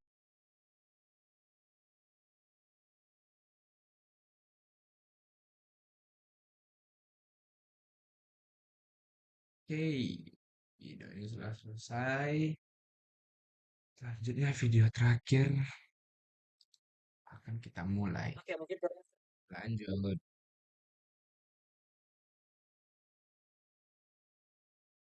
Oke, mungkin kalian sering mendapatkan masalah di JavaScript ketika berjalan belajar pertama kali JavaScript dengan yang namanya sebuah function yang kalian panggil tapi mereturn sebuah pendingan promise kayak gitu-gitu. Jadi kita kali ini akan belajar yang namanya asinkronus di JavaScript kurang lebih seperti apa. Kita contohkan dari yang sinkronus dulu ya sebelum gue jabarkan asinkronus versi sederhana, versi gue yang gue punya di otak gue ya, ntar gue jelasin. Kalau secara teori seperti biasa, yang paling fix kalian bisa cek Wikipedia sendiri. Tapi kalau ini versi penjabaran gue dan pemahaman gue aja di JavaScript kurang lebih kayak gimana. Pertama, contoh di sini gue punya function 1. Di sini ngelog cuman munculin 1 gini. Terus gue punya 3 biji misalnya gitu. 1, 2, dan 3. Oke. Toga lagi apaan tuh anjir? 3. Kalau kita running ini satu persatu, ini biar ada jalannya pas pas kalian cobain juga biar ada gambarannya kurang lebih nanti perbedaannya kayak gimana gitu. Kita panggil function 1 dulu di sini, function 2, function 3 gitu kan. Kalau kita run di sini, maka sesuai ya 1 2 3 gitu. Cuman kalau misalkan nih, ini gua taruh di dalam function 2 sebuah function bawaannya browser atau bawaannya JavaScript, gue lupa. Set timeout, yang mana set timeout itu berjalan secara asinkronus di balik layar ini. Jadi kalau gue taruh sini set timeout dengan durasi 3000 milisecond alias 3 detik, konsolognya gue masukin sini. Nanti ke output yang berjalan apa? Apakah 1 2 3 yang mana sebelumnya itu berjalan seiring dengan urutan step by step yang kita ketik di sini 1 1 2 2 3 3.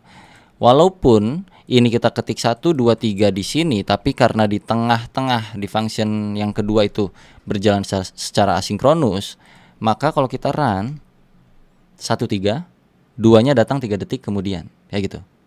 Ngerti nggak? Ini asinkronus nih. Function kedua asinkronus nih. NJS 1 3, 2-nya nanti. Nah, contoh kayak gini biar nggak pusing, gue tambahin di sini konsol function 2 mau dieksekusi. Gini, biar kalian ada gambaran. 1 function 2 mau dieksekusi, 3-nya udah keeksekusi duluan, 2-nya nanti. Jadi bisa dikatakan asinkronus secara paling mudah bagi gue untuk menjabarkannya adalah sebuah function yang bisa berjalan secara paralel dalam pengeksekusiannya dengan function-function lainnya. Jadi dia tuh tetap jalan walaupun lu masih mengeksekusi hal-hal lain. Contoh kayak di antrian kayak gitu-gitu. Kalau digambar kurang lebih kayak begini ya Pak ya. Sebentar. Contoh di sini tuh ada ya standar lah kayak antrian-antrian begituan ya. Ini contoh ada manusia, ada dapur lah gitu. Taruh ini dapur, ini lobi pemesanan di sini misalnya nih. Apa sebutnya teh? Kasir ya gitu, kasir untuk mesen misalnya nih. Sini ada orang-orang nih. Contohnya di sini ada orang-orang antri. Ini 1, ini 2, ini 3, 4, 5. Si nomor 1 ini pesen. Seret, burger 1 katanya. Terus kasir bilang sini, seret. Burger 1 katanya. Dapur belum kelar nih, lagi pada masak. Ini mesen, Pak Kasir, burger 2. Kata kasir nggak bisa dong, ditolak. Kenapa Pak Kasir? Karena kita tunggu dulu nih, pesanan 1 aja belum kelar katanya, kata kasir nih. Oh ya udah oke, kata nomor 2, nungguin nih nomor 2 nih. Nomor 3 nggak bisa juga, dah harus beres dulu nomor 2 ya kan. Efek nomor 1 udah kelar nih, 1 kasih, seret. Langsung kasir bilang, bro nomor 2, mau nggak? Jadi nggak beli burgernya? Nggak ah, pada bubar ini semua. Karena sistemnya kayak begituan, males banget. Harus yang 1 kelar dulu sampai beres, baru dilayanin gitu untuk bayarnya, untuk pesan apa-apanya. Nah kalau berjalan secara asinkronus, ini gua hapus dulu, bentar. Ada orang mengantri di sini, 1. Ini ceritanya nomor 1 nih, Pak Kasir, pesen dong. Ini nomor 1 ya, ini 2, ini 3, ini 4. Kata kasir pesan apa? Burger 1 biji, oke. Nomor 1 diproses. Progres ini. Si antrian kedua bilang ke kasir, saya juga mau pesen, bisa nggak? Bisa dong, gitu. Oke, kasir progres gini, seret, 2. Dan begitu juga seterusnya. Yang ini juga bisa sampai masuk ke antrian sini list. Misalnya kalau yang 1 mah mesen burger 100 biji yang jumbo, super susah bikinnya. Yang nomor 2 itu cuman bikin tahu gejrot misalnya. Paling cepet contohnya nomor 2 tuh proses pengerjaan masaknya tuh paling cepet nomor 2 di sini. Maka dikembalikanlah yang 2 dulu, walaupun si kasir nomor 1 itu pesen duluan. Si kasir nomor 1, si customer nomor 1 itu pesen duluan, tapi karena tugasnya di dapur yang nomor 2 itu tugasnya mudah. Untuk buat tahu gejrot tuh cuman potongin tahu, masukin cengek, kasih kuah, balikin. Jadi yang pertama dapat barangnya adalah si nomor 2 masuk sini. Seret, nomor 2 pergi. Bye bye, udah nggak ada di sini. Sisa 1, 3, 4. Yang mana yang paling cepat dieksekusi nih? Oh si 3 ternyata 3 bye bye. Nah si 1 karena paling banyak pesanan dan segala macamnya, dia ya terpaksa lama dulu nunggu gitu kan. 4 udah, nanti terakhir kayak gitu. Jadi kurang lebih bisa berjalan secara paralel. Secara gambaran sederhananya seperti itu. Nah kalau di contoh programnya tadi kayak gini untuk simpelnya. Kalau studi kasus nyatanya nanti seperti apa bang? Atau mungkin karena ini di delay bang 3000 milisecond, ya pasti dia bakal telat loh bang. Ya karena itu berjalan secara asinkronus. Kalau nggak percaya ini kita buktiin. Nggak di delay pakai milisecond, kita kasih 0. Karena secara bawaan function ini udah dari sononya sinkronus, artinya berjalan secara paralel. Jadi yang akan diprioritaskan tetap yang ini gitu loh. Ini akan masuk sebagai progress dulu. Jadi kalaupun kita kasih delaynya 0 detik ya Pak ya, gua running lagi, tetap lihat 1 function 2 mode eksekusi, 3 2-nya baru kembali. Ya, jadi mau detiknya berapapun itu sama aja. Kenapa? Karena function ini berjalan secara sinkronus di balik layar gitu kurang lebih. Itu materi pertama supaya kalian bisa cukup paham tentang yang begini-beginian yang mungkin susah untuk ditangkap memang. Karena gua pun dulu belajar kayak ginian susah untuk nangkepnya.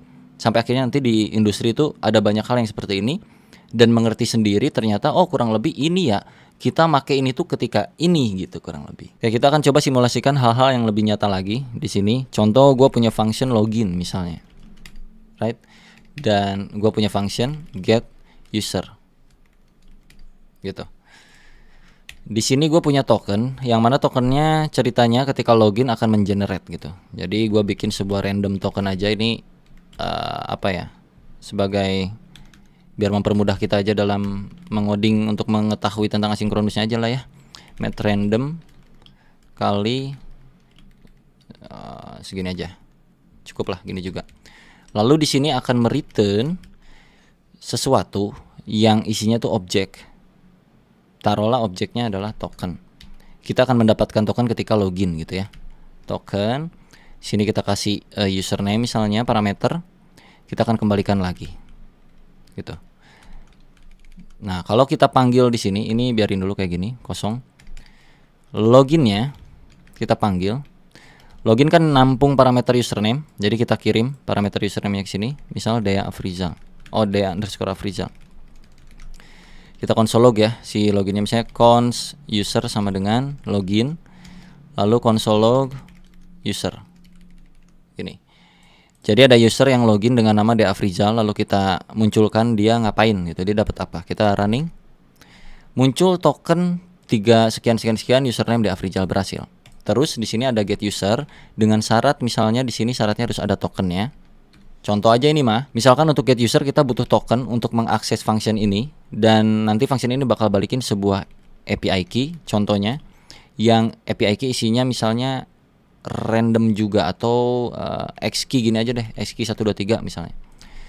Jadi kalau user panggil function ini, harusnya ini akan keluar, tapi dengan syarat dia harus punya token dulu. Jadi di sini gue bakal kasih validasi, jika tokennya ada misalnya gitu, maka lakukan pengembalian nilai ini gitu. Jika tidak ada, maka ya udah diam aja, right? Kalau gue panggil get usernya, get user dengan token yang ada di dalam user sini, user.token ya,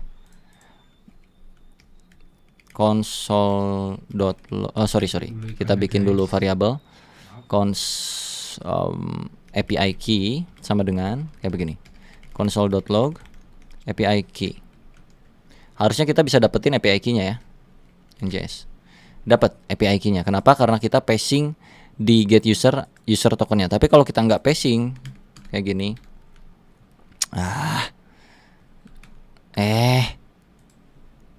kayak gini kosongan, kalau kita running undefined, karena memang syaratnya harus mempunyai token gitu. Ceritanya ini tokennya harus nyambung dari yang sini ya, ceritanya gitu.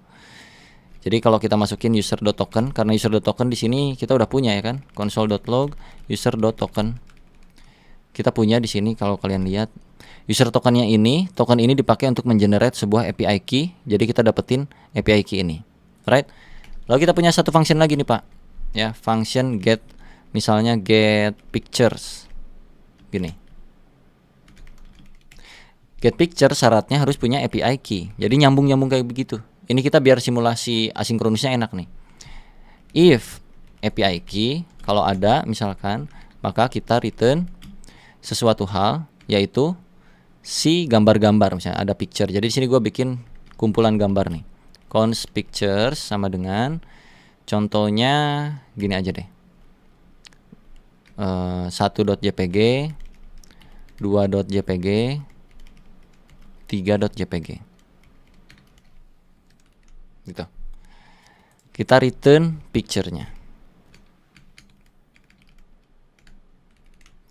Oke, kalau kita mau lanjutin berarti tinggal panggil functionnya. Kita bikin dulu satu const get user picture misalnya, get pictures, dengan syaratnya adalah API key. Di sini kita udah punya API key ya, dan API key ada di dalam API key. Jadi ini kita bisa bungkus kayak begini. Lalu kita masukin API key-nya di sini, API key. Harusnya ini huruf gede, mohon maaf. Kayak gini, betul. Kalau kita console get user picture-nya,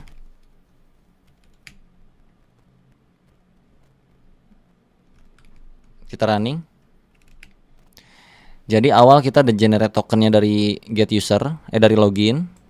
Terus kita dapetin API key dari get user. Terus kita dapetin pictures dari get pictures, dengan syarat yang beruntun dari atas ke bawah. Login syaratnya username, get user syaratnya token yang diambil dari function login setelah berhasil loginnya. Get picture syaratnya API key yang didapetin ketika function get user berhasil dieksekusi. Nah sekarang ketika login di dunia nyatanya itu kan ada delay ya, ada waktu jeda proses ketika kita request ke server lalu servernya merespon kayak gitu-gitu. Jadi anggaplah di sini gua pakai set timeout untuk memanipulasi waktu. Ceritanya ada waktu jeda 200 milisecond ketika kita mau mengembalikan respon dari server ke ini, entah itu dari sisi servernya yang jauh lah atau kayak bagaimana, pokoknya ada jeda, pasti ada proses gitu ya untuk login ini. Jadi kalau kita running lagi sekarang, rusak. Kenapa rusak? Karena ini ada jeda dulu. Kita pas eksekusi yang get user di sini, ini user.token aja udah nggak bisa didapetin gitu. Karena token nggak muncul karena di sini set timeout asinkronus. Pakai optional key pun nggak bisa juga karena ini berjalan secara asinkronus. Kalau kita bedah, ini gua hapus dulu ya. Ketika lu console log atau lu bikin sebuah function baru untuk user, yang mana usernya itu bisa login dengan username Dea_Afrizal, kita console log usernya doang. Gini, clear, undefined. Oke. Di sini gua kasih console.log memvalidasi data atau processing gitu.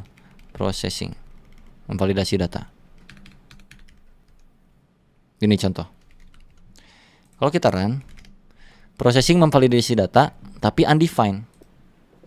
Karena kecepatan, Pak. Ini berjalan secara asinkronus. Fungsinya keburu berhenti ketika kita panggil console log user. Console log ini nih. Ini dipanggil langsung berhenti duluan, padahal ini harus nunggu dulu. Caranya adalah kita bisa pakai beberapa hal. Yang pertama, kita tambahin di sini async await bisa, tapi gue coba kasih tahu dulu yang namanya callback. Jadi supaya lu bisa dapetin nilai ini, lu bisa pasang callback di function ini. Oke, gua akan taruh di sini callbacknya sebagai parameter. Lalu yang gua return itu bukan return kayak begini, tapi callbacknya yang akan gua kasih nilai. Begini, callback gua kasih nilai. Dan ini bukan lagi kayak begini, tapi pakai buka tutup seperti ini. Ya, begini. Jadi parameter ini mempunyai sebuah nilai. Nilainya adalah token dan username. So tahapannya adalah di sini lu harus spacing lagi satu hal. Gitu.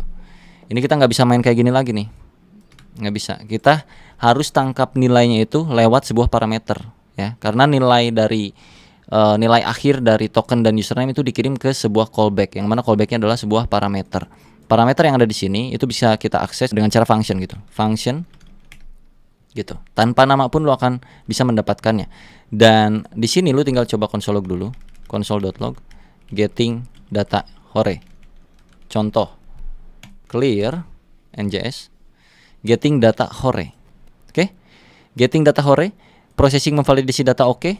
Ini bisa masuk, artinya di dalam function ini punya sebuah callback ini.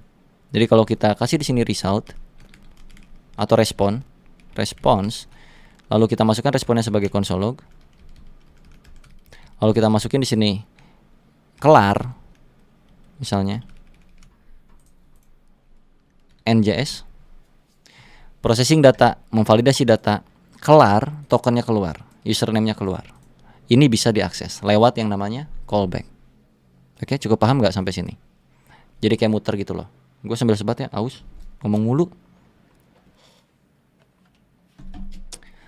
Oke, kita udah dapetin ini. Kita masukin variabel misalnya. Cons user sama dengan login.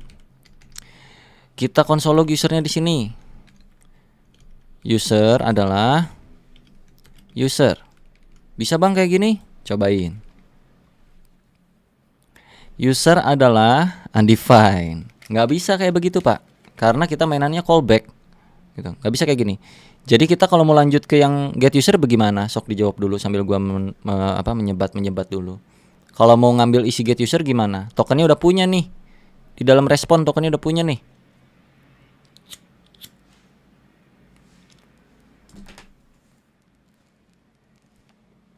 Udah kejawab. Kita harus mainin ini di dalam function ini gitu. Ya. Kalau kita pakai metode callback seperti ini. Karena di sini kita udah punya yang namanya response. Kalau lu ambil isian dari respon, yang mana isiannya itu ada token dan ada username, gue langsung ambil ke dalam token di sini sama dengan response. Lalu gue console log di sini token. Kalau gue running, gue dapetin tokennya ya. Nah, karena kita di dalam sini udah punya variabel token ini, ya, kita bisa ke get user di dalam sini. So, lu tinggal panggil get user di sini, oke, dan lu masukin tokennya di sini. Terus lu harus console log ini. Ini masih bisa dimasukin ke dalam variabel, Pak. Cons misalnya API key ya, API key get user token. Kalau gua console log API key-nya, ini balik lagi ke yang metode tadi. Nih. API key-nya masih dapat. Kenapa masih dapat? Kenapa nggak pakai callback kan dia masih dapat? Karena proses pengambilan atau pembuatan API key-nya pun tidak berjalan secara sinkronus, Pak. Kalau kita kasih di sini set timeout. Ya, sini gua kasih set timeout dah. Set timeout Karena memang ada waktu kan, secara aslinya kan kayak gitu, ada kasih waktu dulu gitu loh. Gua return dalam waktu, taruhlah dia 500 milisecond. Untuk mendapatkan API key itu butuh waktu 500 milisecond, Pak. Jadi kalau kita running lagi sekarang yang tadinya kita dapat undefined. Gua kasih sini lagi ya, console.log processing API key. Now. Oke, yang ini processing token user now. Oke. Kalau kita coba nggak akan bisa tetap. Processing token user now dapat berhasil.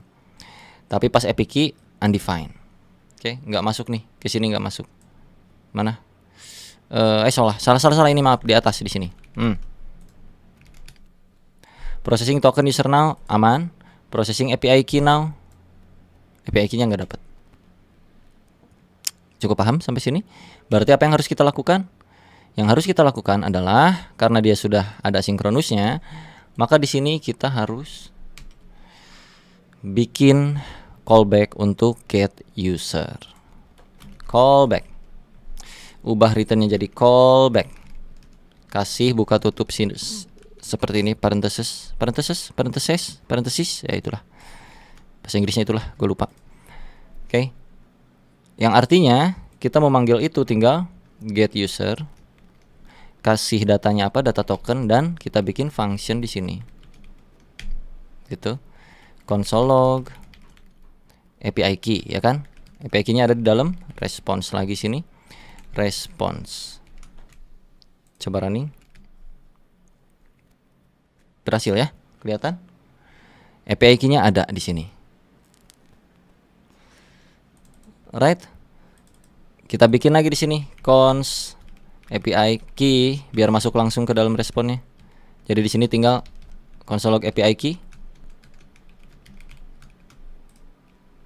NJS X key 123, key-nya dapat. Oke, tahapan berikutnya get picture. Get picture itu kita bisa jalanin di sini. Get picture dengan API key. Di sini dengan API key. Ya, karena API key punya ini enggak asinkronus. Jadi ini akan berjalan. Return pictures. Loh. Picturesnya sebentar. Picturesnya console log, gua kurang console log. Cons pic sama dengan console.log pic NJS. Dapat 1, 2, 3 data gambarnya. Tapi tetap lagi-lagi karena kita butuh proses untuk mendapatkan gambar ke server, itu ada waktu. Jadi kita kasih set timeout sini. Taruhlah karena gambar cukup berat, taruh kita 1500 milisecond. Baru dia akan mereturn sebuah picture. Oke, ini masih sama nih. Gua run. Undefined. Gimana caranya? Lakukan hal yang sama lagi kalau callback. Callback. Oke. Ganti return jadi callback. Kasih kayak gini. Di sini nggak bisa lagi kayak gini. Lalu harus get pictures. Kasih API key. Kasih function. Dalam function ini ada apa? Ada responnya. Lu bikin pemanggilannya. Pictures sama dengan response. Console log pictures-nya. Misalkan di sini gua ganti objek pictures-nya jadi pic. So di sini kita manggilnya tinggal pic. Di sini juga tinggal pic. Kalau sekarang kita running ada, tapi dia jeda 1500 milisecond. Contoh, kalau kita kasih ini biar lebih enak nih. Jadi tahu memproses yang mana. Processing pictures now. Coba NJS lagi. Processing token user API key processing picture now dapat gitu. Cuman pertanyaannya adalah apa iya harus sampai melorot seperti ini? Ini disebutnya nested callback ya. Function di dalamnya ada ini, di dalamnya ada function lagi, function. Cara sederhananya lu bisa pakai yang namanya Promise juga, lu bisa pakai yang namanya promise. Jadi kalau ini gua konversi, gua akan bikin satu file baru di sini. Gua pindahkan ini ke sini dulu. Gua kembalikan ini ke kosongan lagi. Kita bakal ilangin callback yang ada di sini. Ini gua ilangin, sorry. Mana callbacknya kita hilangin. Awasin. Dan ini gua hapus lagi. Oke. Ini kita return seperti biasa.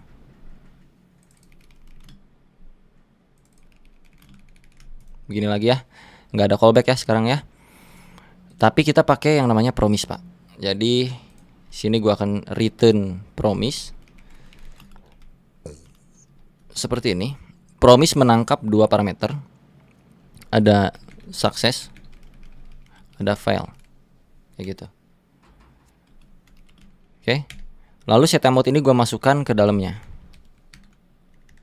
So, success ini akan menghasilkan isian yang harusnya keluar gitu. Kalau valid ya, kalau gagal ke valid. Jadi set mode ini misalkan di dalam sini ada validasi nih. If username tidak sama dengan kayak gini, Dea_Afrizal, maka gua akan validatekan ini sorry, wrong data. Gitu. Tapi jika tidak, else atau enggak salah, gini aja, success, kita kirimnya apa tadi, token dan juga username-nya ya, atau tokennya doang ya. Yaudah, gini aja. Kalau kita coba running ini dengan cara kayak tadi, user sama dengan login dengan username Dea_Afrizal, kan harusnya muncul ke sukses ya, ke sukses ini. Karena kan username tidak sama dengan Dea_Afrizal, maka violate, sorry, wrong data. Harus Dea_Afrizal ceritanya. Kalau kita konsol log usernya, akan terjadi promise pending seperti itu. Kenapa? Karena user itu ada di dalamnya lagi. Kalau callback tadi di sini function, ya kan? Kalau promise ya, promisan itu kita pakai user.then kayak gitu. User.then kasih di dalamnya function sini. Ini kayak callback lagi. Cuman ya kayak begini aja gitu, terpisah function gini. Console log di sini la contohnya. Kemana tadi? Nah ini. Kalau kita run, lalanya muncul, artinya di dalam function ini ada sesuatu. Kita coba dulu X, apakah iya ada X? Ada tuh, dapat tokennya. Berarti ini adalah response sama kayak yang tadi, ya. Jadi ini kalau kita console log response, sama tuh, dapat tokennya, ya gak? Nah kalau kita mau lanjutin yang ke sini, ya sama juga, kita kasih return promise di sini. Ini if-nya di dalam sini ya. Oke, bentar, gua kasih return new promise. Dia punya success dan juga dia punya failed. Lalu di sini dia punya function. Ya ini function ya. Ini ada callbacknya 2 biji. Lu masukin ini sini. Kalau tokennya ada, maka nah ini tinggal kembaliin ke success. Seperti ini suksesnya. Lalu jika tidak ada, atau kita balikin aja deh ya, if tidak token, maka violate, no token inputted. Misalnya no token ya, no token aja gini lah. Sorry, no token, cannot access. Oke. Ini misalnya. Kalau ada, maka set timeout sukses ke API bla bla bla bla bla bla. Nah, kalau kita manggil di sini nggak akan bisa, kita harus di sini karena kita kan di sini punya apa tadi? Const token sama dengan response. Sama aja kayak yang tadi lagi, balik lagi. Gitu. Get apa tadi? Get user ya. Get user itu pakai token .then, balik lagi nih ke function lagi di sini. Ini bisa pakai raw function atau gimana. Tapi supaya kalian nggak pusing, taruh di sini function lagi ya. Begini. Di sini ada respon lagi. Jadi terus-terus aja kayak gitu, sama aja. Ini lu bikin lagi cons API key dari response. Jadi kalau lu console log API key-nya, lu NJS ini, sorry ada error, kenapa gua? Ini jadi kalau error itu kita mesti pakai catch. Jadi file ini akan masuk ke catch, sorry. So di sini lu harus tambahin kayak catch r console.log r.message misalnya, contoh. Coba ya. Tah itu. Enggak pakai .message, jadi r doang kayak gini. Kita run. Sorry no token cannot access token. Oke, sorry undefined tadi tokennya itu kita nggak bisa passing ambil langsung destruktur seperti ini. Kita mesti kasih objek di pas loginnya. Pas mereturn token kita harus kasih kayak begini. So sekarang harusnya kita bisa dapetin responnya. Ya, responnya API key-nya dapet. Jadi ini gua buka lagi, kita console log API key-nya doang. Lalu kita NJS lagi. Key-nya dapet, tinggal sekarang berarti get picture. Nah, itu tadi sekaligus simulasi yang file-nya ya. Jadi kalau di promise itu kan ada dua, ada success, ada fail. Fail-nya itu tereksekusi ketika nanti seperti hal-hal yang tidak terduga gitu. Nah, di sini pun lu bisa di user ini, sini then, di sini catch r console.log r. Pusing-pusing lu codingannya lu ya. Ini hanya syaratnya deafrizal tadi akan tereksekusi, ini lancar-lancar aja. Ya, lancar-lancar aja. Tapi kalau di sini bukan deafrizal, gua taruh sini 1 2 3 1 2 3. Dia akan masuk ke catch ini karena secara logik di sini dia harus bernama deafrizal, jika tidak maka akan masuk ke fail gitu. Sorry wrong data. Jadi kalau gua run harusnya ke sorry wrong data. Ya, itu terjadi karena promisan ini punya dua callback, success dan fail. Jadi sesuai dengan logiknya nanti akan masuk arah kemana. Jadinya itu bakal kayak begini-begini terus nih Pak. Ini ke dalam lagi, ke dalam lagi, ke dalam, capek. Dan ini akan nested seperti yang tadi, sama aja. Nah, async await lah solusinya. Ini gua hapus lagi ya. Async await menjadi sebuah solusi ketika ada sebuah function yang mereturn sebuah promise pending. Ya, ini kan kalau kita langsung eksekusi kan promise pending tuh. Kalau kita bikin kayak begini, user sama dengan login deafrizal, nggak bisa kan kalau di console log tuh. User NJS pending. Kita bikin satu function yang asinkronus, async function user display misalnya. Oke. Gua masukkan ini ke sini. Karena dia udah ada keyword asing di sini, so untuk pemanggilan yang login, dia kan promise login nih, ada pending-pendingnya, kita kasih keyword await. Artinya kita menunggu dulu sampai dia kelar eksekusi, nanti akan dimunculkan ke console log gitu kurang lebih. So kita mesti panggil lagi di sini user display, dah gini doang. Kalau kita run NJS, tokennya muncul. Oke. Ini kita bisa persingkat lagi nih, karena kita udah yakin itu isiannya token. Kita bisa langsung sekarang token, terus untuk mendapatkan API key kita bisa langsung kayak gini sama dengan await ke get user dengan syarat token seperti ini. Kalau udah punya API key, kita punya syarat lagi di sini sebuah pictures ya, sebuah pic yang mana tadi tuh pic ini kita return ya di sini ya, picture. Jadi pic langsung await get pictures dengan syarat API key, kurang lebih kayak gitu. Kalau kita console log semuanya, console.log misalnya gitu, token Anda adalah token, API key Anda adalah API key, dan satu lagi data picture-nya pitch. Request gambar Anda berikut ini. Hasil request gambar berikut ini gitu. Jadi kalau gua run sekarang masih terjadi error. Kenapa? Karena pitch itu ada something wrong. Tunggu. Pitch return, ini masih return, ini belum dikasih promise ya, mohon maaf. Ini kita kasih promise di sini. Return new promise, gampang ya caranya ya. Tadi kan kita pakai arrow function nih, arrow function. Ini bisa pakai nggak arrow function juga bisa, sama aja. Jadi yang paling mudah sih arrow function seperti ini, tinggal masukin if-nya ke sini, gitu. Ini kasih sukses atau fail. Kalau orang lain biasanya tuh apa reject dan apa satu lagi resolve ya, resolve and reject gitu. Kalau Guys, gue sih sukses dan failed kurang lebih kayak gitu, biar gampang aja dibacanya gitu, resolve reject. baik. Right, jadi jika API key-nya ada maka sini. Nah kita balikin lagi logiknya. Jika tidak ada API key maka violate no API key, cannot access misalnya gitu ya. Tapi jika tidak maka kita akan return ke sukses di sini.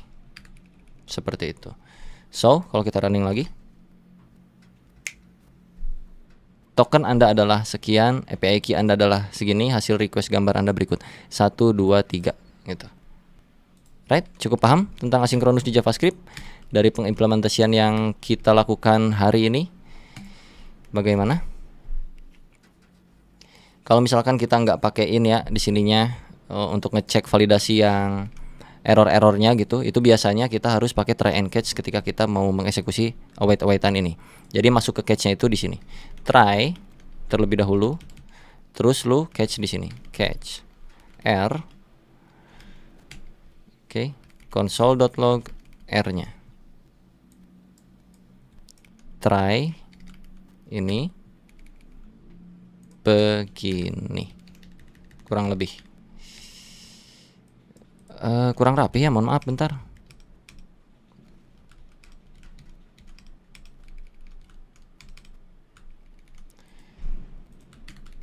Oke, jadi gini ya kalau kita run. Masih aman, tapi kalau kita ada yang salah nggak masukin token misalnya di sini, kita run. No token cannot access. Kalau kita masukin token tapi kita namanya salah kayak begini. Sorry wrong data. Oke, kalau kita benar tokennya benar tapi API key-nya salah misalnya atau nggak pakai. No API key cannot access. Alright. Kurang lebih kayak gitu aja tentang asinkronus di JavaScript. Nih durasinya udah lumayan lama. Semoga kalian cukup paham tentang hal yang beginian. Semoga bisa mudah dicerna. Kalau misalkan ada hal yang secara teori gua salah ucap, tolong diralat aja di kolom komentar.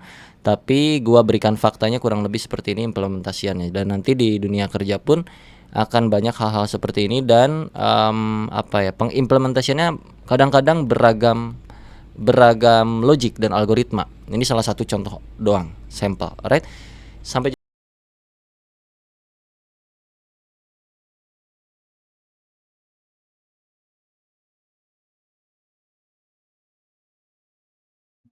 Video semuanya telah selesai. Saya pamit dulu. Wassalamualaikum warahmatullahi wabarakatuh.